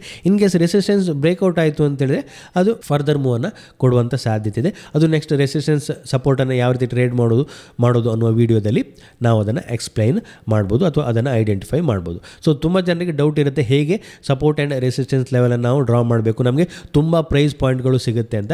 ನಾವು ನೋಡಬೇಕಾಗುವಂಥದ್ದು ಮೇಜರ್ ಸ್ವಿಂಗ್ಗಳನ್ನು ನೋಡಬೇಕಾಗತ್ತೆ. ಒಂದು ದಿನ ಯಾವುದೊಂದು ಸ್ಟಾಕ್ನ ಪ್ರೈಸ್ ಇಲ್ಲಿ ರಿವರ್ಸಲ್ನ ಕೊಡ್ತು ಅಂತೇಳಿ ನಾವು ಮೇಜರ್ ಟೈಮ್ ಫ್ರೇಮಲ್ಲಿ ಅದನ್ನು ರೆಸಿಸ್ಟೆನ್ಸ್ ಅಥವಾ ಸಪೋರ್ಟ್ ಆಗಿ ತಗೊಳ್ಬೇಕು ಅಂತಿಲ್ಲ. ಇನ್ ಕೇಸ್ ನಿಮ್ಮ ಟೈಮ್ ಫ್ರೇಮ್ ತುಂಬ ಸಣ್ಣದಿತ್ತು ಅಂತೇಳಿ ನೀವು ಇಂಟ್ರಾಡೇ ಮಾಡ್ತಾ ಇದ್ದೀರಿ ಅಂತೇಳಿದ್ರೆ ಅಲ್ಲಿ ಅದನ್ನು ಕನ್ಸಿಡರ್ ಮಾಡ್ಬೋದು. ಫಾರ್ ಎಕ್ಸಾಂಪಲ್ ಇಲ್ಲಿ ನಾನು ಡೈಲಿ ಚಾರ್ಟನ್ನು ಯೂಸ್ ಮಾಡ್ಕೊಂಡಿದ್ದೀನಿ, ಇಲ್ಲಿ ಸ್ಟಾಕ್ ಒಂದು ಅಪ್ ಮೂವ್ನ ಕೊಡ್ತಾ ಇತ್ತು. ನೆಕ್ಸ್ಟ್ ಇಲ್ಲಿ ಒಂದು ರೆಡ್ ಕ್ಯಾಂಡಲನ್ನು ಒಂದು ದಿನ ರೆಡ್ ಕ್ಯಾಂಡಲನ್ನು ಕ್ರಿಯೇಟ್ ಮಾಡುತ್ತೆ ಅಂತ ಇಟ್ಕೊಳ್ಳಿ. ಇಲ್ಲಿಂದ ಅಗೇನ್ ಒಂದು ಅಪ್ ಮೂವ್ನ ಕೊಡುತ್ತೆ. ಸೊ ನಾವು ಡೈಲಿ ಚಾರ್ಟನ್ನು ಯೂಸ್ ಮಾಡ್ತಾ ಇದ್ದೀವಿ ಅಂತ ಹೇಳಿದ್ರೆ ಈ ಒಂದು ದಿನದ ಈ ಲೋ ಅನ್ನು ಸಪೋರ್ಟ್ ಆಗಿ ಕನ್ಸಿಡರ್ ಮಾಡಲೇಬೇಕು ಅಂತಿಲ್ಲ. ಇದು ರಿಯಾಕ್ಷನ್ ಕೊಟ್ಟಿರೋದು ಕೇವಲ ಒಂದು ದಿನ. ಸೊ ಹಾಗಾಗಿ ಇದನ್ನು ಸಪೋರ್ಟ್ ಲೆವೆಲ್ ಆಗಿ ಕನ್ಸಿಡರ್ ಮಾಡಬೇಕು ಅಂತಿಲ್ಲ. ಬಟ್ ಈ ಲೆವೆಲನ್ನು ನಾವು ಸಪೋರ್ಟ್ ಲೆವೆಲ್ ಆಗಿ ಕನ್ಸಿಡರ್ ಮಾಡಬೇಕಾಗತ್ತೆ, ಅಥವಾ ಈ ಹೈಯನ್ನು ನಾವು ರೆಸಿಸ್ಟೆನ್ಸ್ ಆಗಿ ಇಲ್ಲಿ ಕನ್ಸಿಡರ್ ಮಾಡಬೇಕು ಅಂತಿಲ್ಲ. ನಾವು ಡೈಲಿ ಚಾರ್ಟನ್ನು ಯೂಸ್ ಮಾಡ್ತಾ ಇದ್ದೀವಿ ಅಂತ ಹೇಳಿದ್ರೆ, ಯಾಕೆ ಕೇಳಿದರೆ ಡೈಲಿ ಚಾರ್ಟಲ್ಲಿ ಕನ್ಸಿಡರೇಬಲ್ ಅಮೌಂಟ್ ಆಫ್ ಸ್ವಿಂಗ್ ಇಲ್ಲ. ಸ್ವಿಂಗ್ ಇರೋದು ನಮಗೆ ಇಲ್ಲಿ ಕ್ಲಿಯರ್ನಾಗಿ ಗೊತ್ತಾಗುತ್ತೆ. ತುಂಬ ಆ್ಯಕ್ಷನನ್ನು ರಿಯಾಕ್ಷನನ್ನು ಕೊಟ್ಟಿರುತ್ತೆ. ಆ ಲೆವೆಲ್ಗೆ ರೀಚ್ ಆದಾಗ ಕನ್ಸಿಡರೇಬಲ್ ಅಮೌಂಟ್ ಆಫ್ ರಿಯಾಕ್ಷನ್ ಇರುತ್ತೆ. ಜಸ್ಟ್ ಒಂದು ದಿನದ ಪ್ರೈಸ್ ಆ್ಯಕ್ಷನ್ ಅಲ್ಲ, ಕಂಟಿನ್ಯೂಸ್ ಆಗಿ ಒಂದಷ್ಟು ಮೂವನ್ನು ಪ್ರೈಸ್ ಕೊಟ್ಟಿರುತ್ತೆ. ಸೊ ಇಲ್ಲಿ ನಾವು ನೋಡ್ಬೋದು ಡೌನ್ ಬರುತ್ತೆ, ಒಂದು ಅಪ್ ಮೂವ್ ಕೊಡುತ್ತೆ, ಕಂಟಿನ್ಯೂಸ್ ಒಂದಷ್ಟು ಅಪ್ ಮೂವನ್ನು ಕೊಟ್ಟಿದೆ. ನೆಕ್ಸ್ಟ್ ಇಲ್ಲಿ ರೀಚ್ ಆದಾಗ ಅಗೇನ್ ಡೌನ್ ಬರುತ್ತೆ, ಒಂದಷ್ಟು ದಿನ ಮೂವನ್ನು ಕೊಟ್ಟಿದೆ, ಅಗೇನ್ ಒಂದು ಅಪ್ ಮೂವನ್ನು ಕೊಟ್ಟಿದೆ. ಹಾಗೆ ಇಲ್ಲಿ ನಾವು ನೋಡ್ಬೋದು ಪ್ರೈಸ್ ಅಪ್ ಮೂವನ್ನು ಕೊಡ್ತಾ ಇತ್ತು, ಡೌನ್ ಬರುತ್ತೆ, ಈ ಲೆವೆಲಲ್ಲಿ ಫಸ್ಟ್ ಟೈಮ್ ಒಂದು ಸಪೋರ್ಟ್ ಅಂತ ತಗೊಳುತ್ತೆ, ನೆಕ್ಸ್ಟ್ ಒಂದು ಅಪ್ ಮೂವ್ನ ಕೊಡುತ್ತೆ, ನೆಕ್ಸ್ಟ್ ಡೌನ್ ಬರುತ್ತೆ. ಎಕ್ಸಾಕ್ಟ್ಲಿ ಈ ಝೋನ್ ಹತ್ರ ಅಗೇನ್ ರೀಚ್ ಆದಾಗ ಇಲ್ಲಿ ಪ್ರೈಸ್ ಸ್ಲೋ ಆಗುತ್ತೆ, ಒಂದು ಅಪ್ ಮೂವ್ನ ಕೊಡುತ್ತೆ. ಪ್ರೀವಿಯಸ್ ರೆಸಿಸ್ಟೆನ್ಸ್ ಲೆವೆಲ್ ಇದು, ಇಲ್ಲಿ ಹೋಲ್ಡ್ ಆಗುತ್ತೆ, ರೆಸಿಸ್ಟೆನ್ಸ್ ಲೆವೆಲ್ ಹತ್ರ ಹೋಲ್ಡ್ ಆಗಿ ಅಗೇನ್ ಒಂದು ಬ್ರೇಕ್ಔಟನ್ನು ಕೊಡುತ್ತೆ. ನೆಕ್ಸ್ಟ್ ಒಂದು ಅಪ್ ಮೂವ್ನ ಕೊಡುತ್ತೆ, ಡೌನ್ ಬರುತ್ತೆ, ಈ ಲೆವೆಲ್ ಹತ್ರ ಈಗ ಸಪೋರ್ಟನ್ನು ತಗೊಂಡಿದೆ. Previous resistance level next support ಆಗುತ್ತೆ. ನಾವು ನೋಡ್ಬೋದು ಎಕ್ಸಾಕ್ಟ್ಲಿ ಯಾವ ರೀತಿ ಸಪೋರ್ಟ್ ಆ್ಯಂಡ್ ರೆಸಿಸ್ಟೆನ್ಸ್ ವರ್ಕ್ ಆಗಿದೆ ಅಂತ. ಇಲ್ಲಿ ಅಗೇನ್ ಒಂದು ಅಪ್ ಮೂವ್ನ ಕೊಡುತ್ತೆ, ಡೌನ್ ಬರುತ್ತೆ, ಇದು ಈ ಹಿಂದಿನ ಸಪೋರ್ಟ್ ಲೆವೆಲ್ ಆಗುತ್ತೆ. ಇಲ್ಲಿ ಸಪೋರ್ಟನ್ನು ತಗೊಂಡು ಒಂದು ಅಪ್ ಮೂವ್ನ ಕೊಡುತ್ತೆ. ನೆಕ್ಸ್ಟ್ ಇದು ಬ್ರೇಕ್ ಡೌನ್ ಆಗುತ್ತೆ, ಬ್ರೇಕ್ ಡೌನ್ ಆಗಿ ಅಗೇನ್ ಒಂದಷ್ಟು ಡೌನ್ ಮೂವ್ನ ಕೊಡುತ್ತೆ, ಒಂದು ನೆಕ್ಸ್ಟ್ ಸಪೋರ್ಟ್ ಲೆವೆಲನ್ನು ಎಸ್ಟಾಬ್ಲಿಷ್ ಮಾಡುತ್ತೆ. ಇಲ್ಲಿ ಬ್ರೇಕ್ ಡೌನ್ ಮಾಡಿದಾಗ ಈ ಲೆವೆಲಲ್ಲಿ ಇದು ಸಪೋರ್ಟನ್ನು ತೆಗೆದುಕೊಳ್ಳುತ್ತೆ ಅಂತ ಹೇಳಲಿಕ್ಕಾಗೋದಿಲ್ಲ. ಮೇ ಬಿ ಈ ಹಿಂದಿನ ಪ್ರೈಸ್ ಚಾರ್ಟನ್ನು ನೋಡಿದಾಗ ರೆಸ್ಪಾನ್ಸ್ ಮಾಡಿದೆ, ನಾವು ನೋಡಿದಾಗ ಇಲ್ಲೊಂದು ಸ್ಮಾಲ್ ರೆಸಿಸ್ಟೆನ್ಸ್ ಲೆವೆಲ್ ಇತ್ತು, ನೆಕ್ಸ್ಟ್ ಅದು ಬ್ರೇಕ್ಔಟ್ ಆಗಿದೆ. ಸೊ ಮೇ ಬಿ ಈ ಲೆವೆಲ್ ಹತ್ರ ಬಂದು ಅದು ಸಪೋರ್ಟನ್ನು ತೆಗೆದುಕೊಂಡಿದೆ ಅಂತ ಹೇಳ್ಬೋದು. ಹಾಗೆ ಈ ಹಿಂದೆ ಆ ಲೆವೆಲಲ್ಲಿ ಅದು ಸಪೋರ್ಟ್ ತೆಗೆದುಕೊಂಡಿರಲೇಬೇಕು ಅಂತಿಲ್ಲ. ಸೊ ಫ್ರೆಶ್ ಸಪೋರ್ಟನ್ನು ಕೂಡ ಎಸ್ಟಾಬ್ಲಿಷ್ ಮಾಡ್ಬೋದು, ಅಥವಾ ಫ್ರೆಶ್ ರೆಸಿಸ್ಟೆನ್ಸ್ ಲೆವೆಲನ್ನು ಕೂಡ ಎಸ್ಟಾಬ್ಲಿಷ್ ಮಾಡ್ಬೋದು. ಈ ಹಿಂದೆ ಅದು ಸಪೋರ್ಟ್ ಲೆವೆಲ್ ಆಗಿರಲೇಬೇಕು ಅಥವಾ ರೆಸಿಸ್ಟೆನ್ಸ್ ಲೆವೆಲ್ ಆಗಿರಲೇಬೇಕು ಅಂತಿಲ್ಲ. ಸಪೋರ್ಟ್ ಆ್ಯಂಡ್ ರೆಸಿಸ್ಟೆನ್ಸನ್ನು ತಗೊಳ್ಳಿಕ್ಕೆ ಫಸ್ಟ್ ಟೈಮ್ ಕೂಡ ಒಂದು ಫ್ರೆಶ್ ಸಪೋರ್ಟ್ ಆ್ಯಂಡ್ ರೆಸಿಸ್ಟೆನ್ಸ್ ಲೆವೆಲನ್ನು ಕೂಡ ಅದು ಎಸ್ಟಾಬ್ಲಿಷ್ ಮಾಡ್ಬೋದು. ನೆಕ್ಸ್ಟ್ ನಾವು ಇನ್ನೊಂದು ಚಾರ್ಟನ್ನು ನೋಡ್ತಾ ಇದ್ದೀವಿ. ಇಲ್ಲಿ ನಾವು ಹೇಗೆ ಸಪೋರ್ಟ್ ಆ್ಯಂಡ್ ರೆಸಿಸ್ಟೆನ್ಸ್ ಲೆವೆಲನ್ನು ಐಡೆಂಟಿಫೈ ಮಾಡ್ಬೋದು ಅಂತ ನೋಡಿದ್ರೆ, ಇಮಿಡಿಯೇಟ್ಲಿ ನಾವು ಒಂದು ರೆಸಿಸ್ಟೆನ್ಸ್ ಲೆವೆಲನ್ನು ಐಡೆಂಟಿಫೈ ಮಾಡಬೇಕು ಅಂತೇಳಿ ಕ್ಲಿಯರ್ ಆಗಿ ಇಲ್ಲೊಂದು ಝೋನ್ ನಮಗೆ ಕ್ಲಿಯರ್ ಆಗಿ ಗೊತ್ತಾಗ್ತಾ ಇರುತ್ತೆ. ಈ ಪಾಯಿಂಟ್ಗೆ ರೀಚ್ ಆದಾಗ ಸ್ಟಾಕ್ನ ಪ್ರೈಸ್ ಒಂದು ಡೌನ್ ಮೂವ್ನ ಕೊಡ್ತಾ ಇದೆ. ಸೊ ಇಮಿಡಿಯೇಟ್ಲಿ ನಮಗೆ ಇರುವಂಥ ರೆಸಿಸ್ಟೆನ್ಸ್ ಲೆವೆಲ್ ಇದಾಗುತ್ತೆ. Support level, first support level ಈ ಝೋನ್ ಆಗುತ್ತೆ. ನಾವು ಡೈಲಿ ಚಾರ್ಟನ್ನು ನೋಡ್ತಾ ಇದ್ದೀವಿ. ನೆಕ್ಸ್ಟ್ ಸಪೋರ್ಟ್ ಲೆವೆಲ್ ಇಮಿಡಿಯೇಟ್ಲಿ ಈ ಸ್ವಿಂಗ್ ಆಗುತ್ತೆ, ಒಂದು ಈ ಸ್ವಿಂಗ್ ಇದೊಂದು ರಿಯಾಕ್ಷನನ್ನು ಕೊಟ್ಟಿರುವಂಥದ್ದು. ಇದೊಂದು ರೆಸಿಸ್ಟೆನ್ಸ್ ಲೆವೆಲ್ ಆಗುತ್ತೆ. ಇಲ್ಲಿ ಸ್ಟಾಕ್ ಒಂದು ಲೋವರ್ ಲೋವನ್ನು ಮಾಡ್ಕೊಂಡು ಡೌನ್ ಮೂವ್ನ ಕೊಡ್ತಾ ಇತ್ತು. ಫಸ್ಟ್ ಟೈಮ್ ಸಪೋರ್ಟ್ ತಗೊಳುತ್ತೆ, ಅಗೇನ್ ಒಂದು ಅಪ್ ಮೂವ್, ನೆಕ್ಸ್ಟ್ ಇಲ್ಲಿ ಬ್ರೇಕ್ ಡೌನನ್ನು ಮಾಡುತ್ತೆ, consolidation, resistance, again break down ಮಾಡಿದೆ. ಸೊ ನಮಗೆ ಇದೊಂದು ರೆಸಿಸ್ಟೆನ್ಸ್ ಲೆವೆಲ್ ಆಯಿತು. ನೆಕ್ಸ್ಟ್ ಈ ಲೆವೆಲ್ಗೆ ರೀಚ್ ಆದಾಗಲೆಲ್ಲ ಇಲ್ಲಿ ರಿಯಾಕ್ಷನ್ ಬಂದಿದೆ. ನೆಕ್ಸ್ಟ್ ಇದು ರೆಸಿಸ್ಟೆನ್ಸ್ ಲೆವೆಲ್ ಆಗುತ್ತೆ. ಸೊ ಈ ಲೆವೆಲ್ ಬ್ರೇಕ್ ಆಗಿದೆ, ಇಲ್ಲಿ ಪಾಸಿಟಿವ್ ಮೂವ್ನ ನಾವು ನೋಡ್ಲಿಕ್ಕೆ ಸಾಧ್ಯ ಇಲ್ಲ. ಸೊ ಈ ಲೆವೆಲ್ಗೆ ರೀಚ್ ಆದಾಗಲೆಲ್ಲ ಇಲ್ಲಿ ರೆಸಿಸ್ಟೆನ್ಸ್ ಬರುವಂಥ ಸಾಧ್ಯತೆ ಇದೆ. ಸೊ ಸಿಂಪಲ್ ಸಪೋರ್ಟ್ ಆ್ಯಂಡ್ ರೆಸಿಸ್ಟೆನ್ಸನ್ನು ಐಡೆಂಟಿಫೈ ಮಾಡೋದು ತುಂಬ ಏನೋ ಕಾಂಪ್ಲಿಕೇಟೆಡ್ ಇಲ್ಲ. ಸ್ವಿಂಗ್ ಲೋವನ್ನು ನಾವು ಐಡೆಂಟಿಫೈ ಮಾಡಬೇಕಾಗತ್ತೆ. ಆ ಪಾಯಿಂಟಲ್ಲಿ ಮಲ್ಟಿಪಲ್ ಟೈಮ್ ಏನಾದರೂ ಟಚ್ ಮಾಡ್ತಾ ಇತ್ತು ಅಂತೇಳಿ ಅದೊಂದು ಒಳ್ಳೆ ಸಪೋರ್ಟ್ ಅಥವಾ ರೆಸಿಸ್ಟೆನ್ಸ್ ಪಾಯಿಂಟ್ ಆಗುತ್ತೆ ಅಂತ ನಾವು ಹೇಳ್ಬೋದು. ಹಾಗೆ ನಾವು ಚಾರ್ಟ್ನ ಹಿಂದೆ ನೋಡಿದಾಗ ಸೊ ಇಲ್ಲಿ ಎರಡು ಸ್ವಿಂಗ್ ಲೋಗಳನ್ನು ಎಸ್ಟಾಬ್ಲಿಷ್ ಮಾಡಿತ್ತು, ಇದೊಂದು ಸಪೋರ್ಟ್ ಲೆವೆಲ್ ಆಗುತ್ತೆ. ನೆಕ್ಸ್ಟ್ ಪ್ರೈಸ್ ಈ ಲೆವೆಲ್ಗೆ ಬಂದಾಗ ಇಲ್ಲಿ ಸಪೋರ್ಟ್ ಎಸ್ಟಾಬ್ಲಿಷ್ ಆಗುತ್ತೆ ಅಂತ ನಾವು ಐಡೆಂಟಿಫೈ ಮಾಡಿಕೊಂಡು ಈ ಲೆವೆಲನ್ನು ಎಕ್ಸ್ಟೆಂಡ್ ಮಾಡ್ಬೋದು. ಸೊ ಎಕ್ಸ್ಟೆಂಡ್ ಮಾಡಿದಾಗ ನಾವಿಲ್ಲಿ ನೋಡ್ಬೋದು ಇಲ್ಲಿ ಈ ಸಪೋರ್ಟ್ ಹೋಲ್ಡ್ ಆಗಲಿಲ್ಲ, ಇಲ್ಲಿ ಹೋಲ್ಡ್ ಆಗುವಂಥ ಟ್ರೈ ಮಾಡುತ್ತೆ ಈ ಝೋನಲ್ಲಿ. ನೆಕ್ಸ್ಟ್ ಒಂದು ಬ್ರೇಕ್ ಡೌನನ್ನು ಮಾಡುತ್ತೆ. ಸೊ ಬ್ರೇಕ್ ಡೌನನ್ನು ಮಾಡಿದಾಗ ಅದು ನೆಗೆಟಿವ್ ಆಗುತ್ತೆ. ಬ್ರೇಕ್ ಡೌನನ್ನು ಮಾಡಿ ನೆಕ್ಸ್ಟ್ ಒಂದು ಫ್ರೆಶ್ ಸಪೋರ್ಟನ್ನು ಕ್ರಿಯೇಟ್ ಮಾಡುತ್ತೆ, ನೆಕ್ಸ್ಟ್ ಅಪ್ ಮೂವನ್ನು ಕೊಡುತ್ತೆ. ಬಟ್ ಈ ರೆಸಿಸ್ಟೆನ್ಸ್ ಸಪೋರ್ಟ್ ಲೆವೆಲ್ ಹತ್ರ ಒಂದಷ್ಟು ರಿಯಾಕ್ಷನನ್ನು ಕೊಟ್ಟಿದೆ. ಸೊ ಸಪೋರ್ಟ್ ಲೆವೆಲ್ ಹೋಲ್ಡ್ ಆಗಲೇಬೇಕು ಅಂತಿಲ್ಲ, ಅದೇ ರೀತಿ ರೆಸಿಸ್ಟೆನ್ಸ್ ಲೆವೆಲ್ ಕೂಡ ಹೋಲ್ಡ್ ಆಗಲೇಬೇಕು ಅಂತಿಲ್ಲ. ಈ ಎರಡು ಲೆವೆಲ್ಗಳು ಕೂಡ ಇರುವಂಥದ್ದು ಬ್ರೇಕ್ ಆಗಲಿಕ್ಕೆ. ಸೊ ಅದು ನೆಕ್ಸ್ಟ್ ವಿಡಿಯೋದಲ್ಲಿ ಗೊತ್ತಾಗುತ್ತೆ ಸಪೋರ್ಟ್ ಆ್ಯಂಡ್ ರೆಸಿಸ್ಟೆನ್ಸನ್ನು ಯಾವ ರೀತಿ ಟ್ರೇಡ್ ಮಾಡೋದು ಅಂತ. ನೆಕ್ಸ್ಟ್ ಇರುವಂಥದ್ದು important concept support and resistance reversal ಅಂತ. ಸೊ ಯಾವುದೊಂದು ಸಪೋರ್ಟ್ ಬ್ರೇಕ್ ಆದರೆ ಅದು ನೆಕ್ಸ್ಟ್ ರೆಸಿಸ್ಟೆನ್ಸ್ ಲೆವೆಲ್ ಆಗುತ್ತೆ ಅಂತ ನಾನು ಈ ಹಿಂದೆ ಕೂಡ ಅದನ್ನು ಎಕ್ಸ್ಪ್ಲೈನ್ ಮಾಡಿದ್ದೀನಿ ಚಾರ್ಟಲ್ಲಿ. ಅದೇ ರೀತಿ ಯಾವುದೊಂದು ರೆಸಿಸ್ಟೆನ್ಸ್ ಲೆವೆಲ್ ಬ್ರೇಕ್ ಆಯಿತು ಅಂತ ಹೇಳಿದ್ರೆ ಅದು ನೆಕ್ಸ್ಟ್ ಸಪೋರ್ಟ್ ಲೆವೆಲ್ ಆಗಿ ವರ್ಕ್ ಆಗುತ್ತೆ ಅಂತ. ಸೊ ಏನಪ್ಪ ಲಾಜಿಕ್ ಅಂತ ಕೇಳಿದರೆ, ಸ್ಟಾಕ್ ಡೌನ್ ಬರ್ತಾ ಇರುತ್ತೆ, ಒಂದು ಸಪೋರ್ಟ್ ಅಂತ ತಗೊಳುತ್ತೆ, ಒಂದು ಅಪ್ ಮೂವ್ನ ಕೊಡುತ್ತೆ, ಅಗೇನ್ ಡೌನ್ ಬರುತ್ತೆ, ಎಕ್ಸಾಕ್ಟ್ಲಿ ಈ ಲೆವೆಲ್ ಹತ್ರ ಸಪೋರ್ಟ್ ತಗೊಳುತ್ತೆ, ಒಂದು ಅಪ್ ಮೂವ್ನ ಕೊಡುತ್ತೆ. ನೆಕ್ಸ್ಟ್ ಟೈಮ್ ಏನಾಗುತ್ತೆ, ಡೌನ್ ಬರುತ್ತೆ, ಈ ಸಪೋರ್ಟ್ ಲೆವೆಲನ್ನು ಬ್ರೇಕ್ ಡೌನ್ ಮಾಡುತ್ತೆ, ಅಂದರೆ ಆ ಸಪೋರ್ಟ್ ಲೆವೆಲ್ ಹೋಲ್ಡ್ ಆಗಲ್ಲ, ಪ್ರೈಸ್ ಅಗೇನ್ ಡೌನ್ ಬರುತ್ತೆ. ಸೊ ಈಗ ಈ ಲೆವೆಲ್ ಏನಾಗುತ್ತೆ, ಇದು ಇದು ರೆಸಿಸ್ಟೆನ್ಸ್ ಲೆವೆಲ್ ಆಗುತ್ತೆ. ಯಾಕೆ? ಸ್ಟಾಕ್ನ ಪ್ರೈಸ್ ಈ ಲೆವೆಲ್ಗೆ ಬಂದಾಗ ಇಲ್ಲಿ ಬೈಯರ್ಗಳು ಕಂಟ್ರೋಲನ್ನು ತಗೊಂಡು ಪ್ರೈಸನ್ನು ಅಪ್ ಸೈಡ್ ಪುಷ್ ಮಾಡ್ತಾರೆ, ಸೆಲ್ಲರ್ಗಳು ಕಂಟ್ರೋಲನ್ನು ಕಳ್ಕೊಳ್ತಾರೆ. ನೆಕ್ಸ್ಟ್ ಟೈಮ್ ಅಗೇನ್ ಬರುತ್ತೆ, ಅಗೇನ್ ಬೈಯರ್ಗಳು ಕಂಟ್ರೋಲನ್ನು ತಗೊಂಡು ಪ್ರೈಸನ್ನು ಅಪ್ ಸೈಡ್ ಪುಷ್ ಮಾಡ್ತಾರೆ, ಸೆಲ್ಲರ್ ಕಂಟ್ರೋಲನ್ನು ಕಳ್ಕೊಳ್ತಾರೆ. ಅಗೇನ್ ಡೌನ್ ಬರುತ್ತೆ, ಈಗ ಇಲ್ಲಿ ಬೈಯರ್ಗಳು ಕಂಟ್ರೋಲನ್ನು ತಗೊಳ್ಳಿಕ್ಕೆ ಫೇಲ್ ಆಗ್ತಾರೆ, ಸೆಲ್ಲರ್ಗಳು ಕಂಟ್ರೋಲನ್ನು ತಗೊಳ್ತಾರೆ. ಸೊ ಬೈಯರ್ಗಳ ಹತ್ರ ಇಲ್ಲಿ ಕಂಟ್ರೋಲ್ ಇರೋದಿಲ್ಲ. ಸೊ ನೆಕ್ಸ್ಟ್ ಟೈಮ್ ಪ್ರೈಸ್ ಈ ಲೆವೆಲ್ಗೆ ಬಂದಾಗ ಇಲ್ಲಿ ಏನಾಗುತ್ತೆ, ಈ ಹಿಂದೆ ಸೆಲ್ಲರ್ಗಳು ಕಂಟ್ರೋಲನ್ನು ತಗೊಂಡಿದ್ರು. ಸೊ ಅಗೇನ್ ಸೆಲ್ಲರ್ಗಳು ಇಲ್ಲಿ ಕಂಟ್ರೋಲನ್ನು ತಗೊಂಡು ಪ್ರೈಸನ್ನು ಅಗೇನ್ ಶಾರ್ಟ್ ಮಾಡ್ಲಿಕ್ಕೆ ನೋಡ್ತಾರೆ, ಅಗೇನ್ ಒಂದು ಟ್ರೇಡಿಂಗ್ ಅಪಾರ್ಚುನಿಟಿಯನ್ನು ಅವ್ರು ನೋಡ್ತಾರೆ, ಅವರಿಗೆ ಇದು ಶಾರ್ಟ್ ಮಾಡಲಿಕ್ಕೆ ಬೆಟರ್ ಪ್ರೈಸ್ ಲೆವೆಲ್ ಆಗುತ್ತೆ. ಹಾಗಾಗಿ ಈ ಲೆವೆಲ್ ಅಗೇನ್ ಒಂದು ರೆಸಿಸ್ಟೆನ್ಸ್ ಲೆವೆಲ್ ಆಗಿ ವರ್ಕ್ ಆಗುತ್ತೆ. ಯಾವುದೊಂದು ಸಪೋರ್ಟ್ ಬ್ರೇಕ್ ಆದಾಗ ಅದು ನೆಕ್ಸ್ಟ್ ರೆಸಿಸ್ಟೆನ್ಸ್ ಲೆವೆಲ್ ಆಗುತ್ತೆ. ಅಗೇನ್ ಪ್ರೈಸ್ ಅಲ್ಲಿಗೆ ರೀಚ್ ಆದಾಗ ಅಲ್ಲಿ ರೆಸಿಸ್ಟೆನ್ಸನ್ನು ಪಡ್ಕೊಳ್ಳುತ್ತೆ, ಸಪ್ಲೈ ಬಂದು ಅಗೇನ್ ಡೌನ್ ಸೈಡ್ ಪುಷ್ ಆಗುವಂಥ ಸಾಧ್ಯತೆ ಇರುತ್ತೆ. ಸೊ ಹಾಗಾಗಿ ಅಗೇನ್ ಈ ಲೆವೆಲ್ಗೆ ಬಂದಾಗ ಅದು ರೆಸಿಸ್ಟೆನ್ಸ್ ಲೆವೆಲ್ ಆಗಿ ವರ್ಕ್ ಆಗುತ್ತೆ. ಸೇಮ್ ಲಾಜಿಕ್, ಯಾವುದೊಂದು ಸ್ಟಾಕ್ ರೆಸಿಸ್ಟೆನ್ಸನ್ನು ಪಡ್ಕೊಳ್ತಾ ಇತ್ತು ಒಂದು ಲೆವೆಲಲ್ಲಿ, ಅಗೇನ್ ಆ ರೆಸಿಸ್ಟೆನ್ಸ್ ಲೆವೆಲ್ ಬ್ರೇಕ್ ಆಯಿತು ಅಂತ ಇಟ್ಕೊಳ್ಳಿ, ನೆಕ್ಸ್ಟ್ ಪ್ರೈಸ್ ಈ ಲೆವೆಲ್ಗೆ ಬಂದಾಗ ಇಲ್ಲಿ ಸಪೋರ್ಟ್ ಆಗಿ ಆ ಲೆವೆಲ್ ವರ್ಕ್ ಆಗುತ್ತೆ. ಯಾಕೆ ಕೇಳಿದರೆ ಇಲ್ಲಿ ಸೆಲ್ಲರ್ಗಳು ಕಂಟ್ರೋಲನ್ನು ತಗೊಳ್ತಾ ಇದ್ರು, ಬಟ್ ನೆಕ್ಸ್ಟ್ ಈಗ ಬ್ರೇಕ್ಔಟ್ ಆದ ಟೈಮಲ್ಲಿ ಬೈಯರ್ಗಳು ಕಂಟ್ರೋಲ್ ತಗೊಂಡು ಪ್ರೈಸನ್ನು ಅಪ್ ಸೈಡ್ ಪುಷ್ ಮಾಡ್ತಾರೆ. ನೆಕ್ಸ್ಟ್ ಆ ಲೆವೆಲ್ಗೆ ಬಂದಾಗ ಅಗೇನ್ ಬೈಯರ್ಗಳಿಗೆ ಅದು ಅಟ್ರಾಕ್ಟಿವ್ ಆಗಿ ತೋರುತ್ತೆ ಆ ಪ್ರೈಸ್, ಅಲ್ಲಿಂದ ಅಗೇನ್ ಒಂದಷ್ಟು ಬೈಯಿಂಗನ್ನು ಮಾಡ್ಲಿಕ್ಕೆ ಟ್ರೈ ಮಾಡ್ತಾರೆ. ಬೈ ಆಯಿತು ಅಂತ ಹೇಳಿದ್ರೆ ಅಲ್ಲಿ ಡಿಮಾಂಡ್ ಕ್ರಿಯೇಟ್ ಆಗುತ್ತೆ, ಸ್ಟಾಕ್ನ ಪ್ರೈಸ್ ಅಪ್ ಮೂವನ್ನು ಕೊಡುತ್ತೆ. ನಾವಿಲ್ಲಿ ಚಾರ್ಟನ್ನು ನೋಡ್ತಾ ಇದ್ದೀವಿ, ಕ್ಲಿಯರಾಗಿ ಗೊತ್ತಾಗುತ್ತೆ. ಬ್ಯಾಂಕ್ ನಿಫ್ಟಿಯ ಚಾರ್ಟ್ ಫಸ್ಟ್ ಟೈಮ್ ಇಲ್ಲಿ ರೆಸಿಸ್ಟೆನ್ಸನ್ನು ಪಡ್ಕೊಳ್ಳುತ್ತೆ, ನೆಕ್ಸ್ಟ್ ಅಪ್ ಮೂವನ್ನು ಕೊಡುತ್ತೆ, ಸ್ವಲ್ಪ ರೆಸಿಸ್ಟೆನ್ಸನ್ನು ಪಡ್ಕೊಳ್ಳುತ್ತೆ, ಬ್ರೇಕ್ಔಟನ್ನು ಮಾಡುತ್ತೆ. ಸೊ ಈ ರೆಸಿಸ್ಟೆನ್ಸ್ ಲೆವೆಲನ್ನು ಬ್ರೇಕ್ಔಟ್ ಮಾಡಿದಾಗ ನೆಕ್ಸ್ಟ್ ಈ ಲೆವೆಲ್ ಸಪೋರ್ಟ್ ಆಗಿ ಆ್ಯಕ್ಟ್ ಆಗಬೇಕಾಗುತ್ತೆ. ಸ್ಟಾಕ್ ಅಪ್ ಮೂವನ್ನು ಕೊಡುತ್ತೆ, ನೆಕ್ಸ್ಟ್ ಡೌನ್ ಬರುತ್ತೆ. ಇಲ್ಲಿ ಸ್ಟಾಕ್ನ ರಿಯಾಕ್ಷನ್ ನೋಡಿರ್ಬೋದು, ಪ್ರೀವಿಯಸ್ ರೆಸಿಸ್ಟೆನ್ಸ್ ಲೆವೆಲ್ ಇಲ್ಲಿ ಸಪೋರ್ಟ್ ಲೆವೆಲ್ ಆಗಿ ವರ್ಕ್ ಆಗಿದೆ. ನೆಕ್ಸ್ಟ್ ಅಗೇನ್ ಅಪ್ ಮೂವನ್ನು ಕೊಡುತ್ತೆ, ನೆಕ್ಸ್ಟ್ ಇದು ಸಪೋರ್ಟ್ ಲೆವೆಲ್ ಆಗಿ ವರ್ಕ್ ಆಗುತ್ತೆ. ಇಲ್ಲಿ ಬ್ರೇಕ್ ಡೌನನ್ನು ಮಾಡುತ್ತೆ, ಸೆಲ್ಲರ್ ಕಂಟ್ರೋಲನ್ನು ತಗೊಂಡು ಪ್ರೈಸನ್ನು ಡೌನ್ ಸೈಡ್ ಪುಷ್ ಮಾಡ್ತಾರೆ. ನೆಕ್ಸ್ಟ್ ಅದು ರೆಸಿಸ್ಟೆನ್ಸ್ ಲೆವೆಲ್ ಆಗಿ ವರ್ಕ್ ಆಗುತ್ತೆ. ಸಪೋರ್ಟ್ ಈಗ ಬ್ರೇಕ್ ಆಗುತ್ತೆ, ರೆಸಿಸ್ಟೆನ್ಸ್ ಆಗುತ್ತೆ, ಸ್ಟಾಕ್ ಅಪ್ ಮೂವನ್ನು ಕೊಡುತ್ತೆ, ಎಕ್ಸಾಕ್ಟ್ಲಿ ರೆಸಿಸ್ಟೆನ್ಸ್ ಡೌನ್ ಮೂವನ್ನು ಕೊಟ್ಟಿದೆ. ಯಾವುದೊಂದು ಸಪೋರ್ಟ್ ಬ್ರೇಕ್ ಆದಾಗ ಅದು ನೆಕ್ಸ್ಟ್ ರೆಸಿಸ್ಟೆನ್ಸ್ ಆಗುತ್ತೆ, ರೆಸಿಸ್ಟೆನ್ಸ್ ಬ್ರೇಕ್ ಆದಾಗ ಅದು ನೆಕ್ಸ್ಟ್ ಫ್ಯೂಚರ್ ಸಪೋರ್ಟ್ ಲೆವೆಲ್ ಆಗಿ ವರ್ಕ್ ಆಗುತ್ತೆ. ಸ್ಟಾಕ್ ಡೌನ್ ಮೂವನ್ನು ಕೊಡ್ತಾ ಇತ್ತು, ಸಪೋರ್ಟ್ ತಗೊಳ್ಕೊಳುತ್ತೆ, ಅಪ್ ಮೂವನ್ನು ಕೊಡುತ್ತೆ, ಅಗೇನ್ ಡೌನ್ ಬರುತ್ತೆ, ಪ್ರೀವಿಯಸ್ ಸಪೋರ್ಟ್ ಹತ್ರ ಸಪೋರ್ಟನ್ನು ತಗೊಳುತ್ತೆ, ಅಗೇನ್ ಅಪ್ ಮೂವನ್ನು ಕೊಡುತ್ತೆ, ನೆಕ್ಸ್ಟ್ ಇಲ್ಲಿ ಆ ಸಪೋರ್ಟ್ ಬ್ರೇಕ್ ಡೌನ್ ಆಗುತ್ತೆ, ಬ್ರೇಕ್ ಡೌನ್ ಆಗಿ ಡೌನ್ ಬರುತ್ತೆ, ಅಗೇನ್ ಅಪ್ ಮೂವನ್ನು ಕೊಟ್ಟಾಗ ಪ್ರೀವಿಯಸ್ ಸಪೋರ್ಟ್ ಏನಿತ್ತು ಅದೀಗ ರೆಸಿಸ್ಟೆನ್ಸ್ ಆಗಿದೆ. ಬೈಯರ್ಗಳು ಕಂಟ್ರೋಲ್ ತಗೊಳ್ಳಿಕ್ಕೆ ಫೇಲ್ ಆಗ್ತಾರೆ, ಪ್ರೈಸನ್ನು ಅಪ್ ಸೈಡ್ ಪುಷ್ ಮಾಡಲಿಕ್ಕೆ ಫೇಲ್ ಆಗ್ತಾರೆ. ಹಾಗಾಗಿ ಸೆಲ್ಲರ್ ಕಂಟ್ರೋಲ್ ತಗೊಂಡು ಪ್ರೈಸನ್ನು ಡೌನ್ ಸೈಡ್ ಪುಷ್ ಮಾಡಿರ್ತಾರೆ. ಅಗೇನ್ ಆ ಲೆವೆಲ್ಗೆ ಬಂದಾಗ ಸೆಲ್ಲರ್ಗಳಿಗೆ ಇದು ಅಟ್ರಾಕ್ಟಿವ್ ಪ್ರೈಸ್ ಆಗಿ ತೋರುತ್ತೆ, ಅಗೇನ್ ಶಾರ್ಟ್ ಸೆಲ್ಲಿಂಗನ್ನು ಮಾಡಲಿಕ್ಕೆ ಅವರು ಅಗೇನ್ ಸೆಲ್ ಮಾಡ್ತಾರೆ. ಅಥವಾ ಬೈಯರ್ಗಳು ಮೇ ಬಿ ಈ ಹಿಂದೆ ಇಲ್ಲಿ ಸ್ವಲ್ಪ ರೆಸಿಸ್ಟೆನ್ಸ್ ಬಂದಿದೆ, ತಮ್ಮ ಪೊಸಿಷನನ್ನು ಅವರು ಡೌನ್ ಸೈಡಲ್ಲಿ ಬೈ ಮಾಡಿದವರು ಬೈಯರ್ಗಳು ಇಲ್ಲಿ ಲಿಕ್ವಿಡೇಟನ್ನು ಮಾಡ್ಬೋದು. ಹಾಗಾಗಿ ಅಗೇನ್ ಪ್ರೈಸ್ ಒಂದು ಡೌನ್ ಸೈಡ್ ಪುಷನ್ನು ಮಾಡಿದೆ, ಅಗೇನ್ ಅಪ್ ಸೈಡ್ ಹೋದಾಗ ಈ ಲೆವೆಲೇ ರೆಸಿಸ್ಟೆನ್ಸ್ ಲೆವೆಲ್ ಆಗಿ ಆ್ಯಕ್ಟ್ ಆಗುತ್ತೆ. ನೆಕ್ಸ್ಟ್ ಇನ್ನೊಂದು ಇರುವಂಥದ್ದು dynamic support and resistance level ಅಂತ ನಾವು ಕರಿಬೋದು. ಏನಪ್ಪ dynamic support and resistance level ಅಂತ ಕೇಳಿದರೆ, ನಾವು ಮೂವಿಂಗ್ ಎವರೇಜನ್ನು ಯೂಸ್ ಮಾಡಿಕೊಂಡು ಒಂದು ಸಪೋರ್ಟ್ ಆ್ಯಂಡ್ ರೆಸಿಸ್ಟೆನ್ಸ್ ಲೆವೆಲನ್ನು ಐಡೆಂಟಿಫೈ ಮಾಡೋದು ಅಂತ ಹೇಳ್ಬೋದು. ಸೊ ಇಲ್ಲಿ ಏನಾಗುತ್ತೆ, ಇದು ಒಂದು ಫಿಕ್ಸ್ಡ್ ಪ್ರೈಸ್ ಲೆವೆಲ್. ಸೊ ಈ ಲೆವೆಲ್ಗೆ ರೀಚ್ ಆದಾಗ, ಫಾರ್ ಎಕ್ಸಾಂಪಲ್ ಇದು 155 ಅಂತಿದ್ರೆ, ಈ ಲೆವೆಲ್ಗೆ ರೀಚ್ ಆದಾಗ 155 ಝೋನ್ ಅಂತ ನಾವು ಕನ್ಸಿಡರ್ ಮಾಡ್ಬೋದು. ಇದೊಂದು ಸಪೋರ್ಟ್ ಲೆವೆಲ್ ಅಂತ ಅಥವಾ ರೆಸಿಸ್ಟೆನ್ಸ್ ಲೆವೆಲ್ ಅಂತ ನಾವು ಕನ್ಸಿಡರ್ ಮಾಡ್ಬೋದು. ಫಿಕ್ಸ್ಡ್ ಸಪೋರ್ಟ್ ಲೆವೆಲ್ ಅಥವಾ ಹೊರಿಜಾಂಟಲ್ ಸಪೋರ್ಟ್ ಲೆವೆಲ್ ಅಂತ ನಾವು ಕನ್ಸಿಡರ್ ಮಾಡ್ಬೋದು. ಡೈನಾಮಿಕ್ ಸಪೋರ್ಟ್ ಲೆವೆಲ್ ಅಂತ ಹೇಳಿದ್ರೆ, ಸ್ಟಾಕ್ನ ಪ್ರೈಸ್ ಹೇಗೆ ಮೂವ್ ಆಗ್ತಾ ಹೋಗುತ್ತೆ ಹಾಗೆ ಸಪೋರ್ಟ್ ಲೆವೆಲ್ ಅಥವಾ ರೆಸಿಸ್ಟೆನ್ಸ್ ಲೆವೆಲ್ ಕೂಡ ಮೂವ್ ಆಗ್ತಾ ಹೋಗುತ್ತೆ ಅನ್ನೋದನ್ನು ನಾವು ಡೈನಾಮಿಕ್ ಸಪೋರ್ಟ್ ಲೆವೆಲ್ ಅಂತ ಕನ್ಸಿಡರ್ ಮಾಡ್ಬೋದು. ಸೊ ಇದನ್ನು ನಾವು ಮೂವಿಂಗ್ ಎವರೇಜನ್ನು ಯೂಸ್ ಮಾಡಿಕೊಂಡು ಈ ಡೈನಾಮಿಕ್ ಸಪೋರ್ಟ್ ಆ್ಯಂಡ್ ರೆಸಿಸ್ಟೆನ್ಸ್ ಲೆವೆಲನ್ನು ಐಡೆಂಟಿಫೈ ಮಾಡ್ಬೋದು. ಇಲ್ಲೊಂದು ನಾನು ಚಾರ್ಟನ್ನು ಹಾಕ್ಕೊಂಡಿದ್ದೀನಿ, ಒಂದು 50 ಪೀರಿಯಡ್ನ ಸಿಂಪಲ್ ಮೂವಿಂಗ್ ಎವರೇಜನ್ನು ಹಾಕ್ಕೊಂಡಿದ್ದೀನಿ. ಮೂವಿಂಗ್ ಎವರೇಜ್ ಝೋನ್ ಹತ್ರ ರೀಚ್ ಆದಾಗಲೆಲ್ಲ ಸ್ಟಾಕ್ ಒಂದು ಸಪೋರ್ಟನ್ನು ತಗೊಂಡು ಬೌನ್ಸನ್ನು ಕೊಟ್ಟಿರುವಂಥದ್ದು. ನೆಕ್ಸ್ಟ್ ಈ ಲೆವೆಲ್ಗೆ ಬಂದಾಗ ಇಲ್ಲಿ ಸಪೋರ್ಟನ್ನು ತಗೊಂಡು ಇಲ್ಲಿಂದ ಬೌನ್ಸನ್ನು ಕೊಟ್ಟಿರೋದನ್ನು ನಾವು ನೋಡ್ಬೋದು. ಈ ರೀತಿಯ ಸಪೋರ್ಟ್ಗಳನ್ನು ನಾವು ಡೈನಾಮಿಕ್ ಸಪೋರ್ಟ್ ಅಂತ ಕರಿತೀವಿ. ಇಲ್ಲಿ ಮೂವಿಂಗ್ ಎವರೇಜ್ ಬ್ರೇಕ್ ಡೌನ್ ಆಗುತ್ತೆ, ಡೌನ್ ಬರುತ್ತೆ, ನೆಕ್ಸ್ಟ್ ಈ ಲೆವೆಲ್ಗೆ ರೀಚ್ ಆದಾಗ ಅಗೇನ್ ಅದು ರೆಸಿಸ್ಟೆನ್ಸ್ ಆಗುತ್ತೆ. ಮೂವಿಂಗ್ ಎವರೇಜ್ಗಿಂತ ಮೇಲೆ ಟ್ರೇಡ್ ಮಾಡ್ತಾ ಇದ್ದಾಗ ಮೂವಿಂಗ್ ಎವರೇಜ್ ಸಪೋರ್ಟ್ ರೀತಿಯಲ್ಲಿ ಆ್ಯಕ್ಟನ್ನು ಮಾಡುತ್ತೆ. ಮೂವಿಂಗ್ ಎವರೇಜ್ಗಿಂತ ಕೆಳಗಡೆ ಪ್ರೈಸ್ ಟ್ರೇಡ್ ಮಾಡ್ತಾ ಇತ್ತು ಅಂತೇಳಿ ನೆಕ್ಸ್ಟ್ ಮೂವಿಂಗ್ ಎವರೇಜ್ಗೆ ರೀಚ್ ಆದಾಗ ಅಲ್ಲಿ ರೆಸಿಸ್ಟೆನ್ಸ್ ಆಗಿ ವರ್ಕ್ ಆಗುವಂಥ ಕೆಲಸವನ್ನು ಮೂವಿಂಗ್ ಎವರೇಜ್ ಮಾಡುತ್ತೆ. ಸೊ ನಾನು ತುಂಬ ಈ ಮೂವಿಂಗ್ ಎವರೇಜನ್ನು ಫಾಲೋ ಮಾಡೋದಿಲ್ಲ ಸಪೋರ್ಟ್ ಆ್ಯಂಡ್ ರೆಸಿಸ್ಟೆನ್ಸ್ ಲೆವೆಲ್ಗೆ. ನಾನು ಹೆಚ್ಚಾಗಿ ಫಾಲೋ ಮಾಡುವಂಥದ್ದು ಪ್ಯೂರ್ ಪ್ರೈಸ್ ಆ್ಯಕ್ಷನ್, ಪ್ರೈಸ್ ಲೆವೆಲ್ಗಳನ್ನು ಫಾಲೋ ಮಾಡ್ತೀನಿ, ಹಾರಿಜಾಂಟಲ್ ಪ್ರೈಸ್ ಲೆವೆಲ್ಗಳನ್ನು ನಾನು ಫಾಲೋ ಮಾಡ್ತೀನಿ. ಹಾಗೆ ಇನ್ನೊಂದು ರೈಸಿಂಗ್ ಸಪೋರ್ಟ್ ಲೆವೆಲ್, ಅದೇ ರೀತಿ ಫಾಲಿಂಗ್ ಸಪೋರ್ಟ್ ಲೆವೆಲ್ ಅಂತಲೂ ಕೂಡ ಕನ್ಸಿಡರ್ ಮಾಡ್ಬೋದು. ಏನಪ್ಪ ರೈಸಿಂಗ್ ಸಪೋರ್ಟ್ ಲೆವೆಲ್ ಅಂತ ಹೇಳಿದೆ, ನಾನು ಈ ಹಿಂದೆ ಎಕ್ಸ್ಪ್ಲೈನ್ ಮಾಡಿದಾಗ ಟ್ರೆಂಡ್ ಲೈನ್ ಸಪೋರ್ಟ್ ಲೆವೆಲ್ ಆಗುತ್ತೆ. ಇದೊಂದು ರೈಸಿಂಗ್ ಸಪೋರ್ಟ್ ಅಂತ ನಾವು ಕನ್ಸಿಡರ್ ಮಾಡ್ಬೋದು. ಟ್ರೆಂಡ್ ಲೈನನ್ನು ನಾವಿಲ್ಲಿ ಡ್ರಾ ಮಾಡಿದಾಗ ಟ್ರೆಂಡ್ ಲೈನ್ಗೆ ರೀಚ್ ಆದಾಗಲೇ ಇಲ್ಲಿ ಸಪೋರ್ಟನ್ನು ಪಡ್ಕೊಂಡಿರುವಂಥದ್ದು.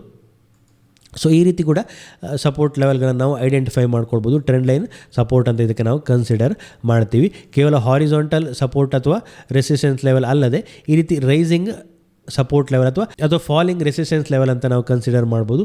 ಏನಪ್ಪ ಫಾಲಿಂಗ್ ರೆಸಿಸ್ಟೆನ್ಸ್ ಲೆವೆಲ್ ಅಂತ ಹೇಳಿದ್ರೆ ನಾವು ಹೈಯರ್ ಲೆವೆಲಲ್ಲಿ ಒಂದು ಟ್ರೆಂಡ್ ಲೈನನ್ನು ಡ್ರಾ ಮಾಡಲಿಕ್ಕೆ ಆಯಿತು ಅಂತೇಳಿದ್ರೆ ಇದೊಂದು ಟ್ರೆಂಡ್ ಲೈನನ್ನು ನಾವು ಡ್ರಾ ಮಾಡ್ಬೋದು.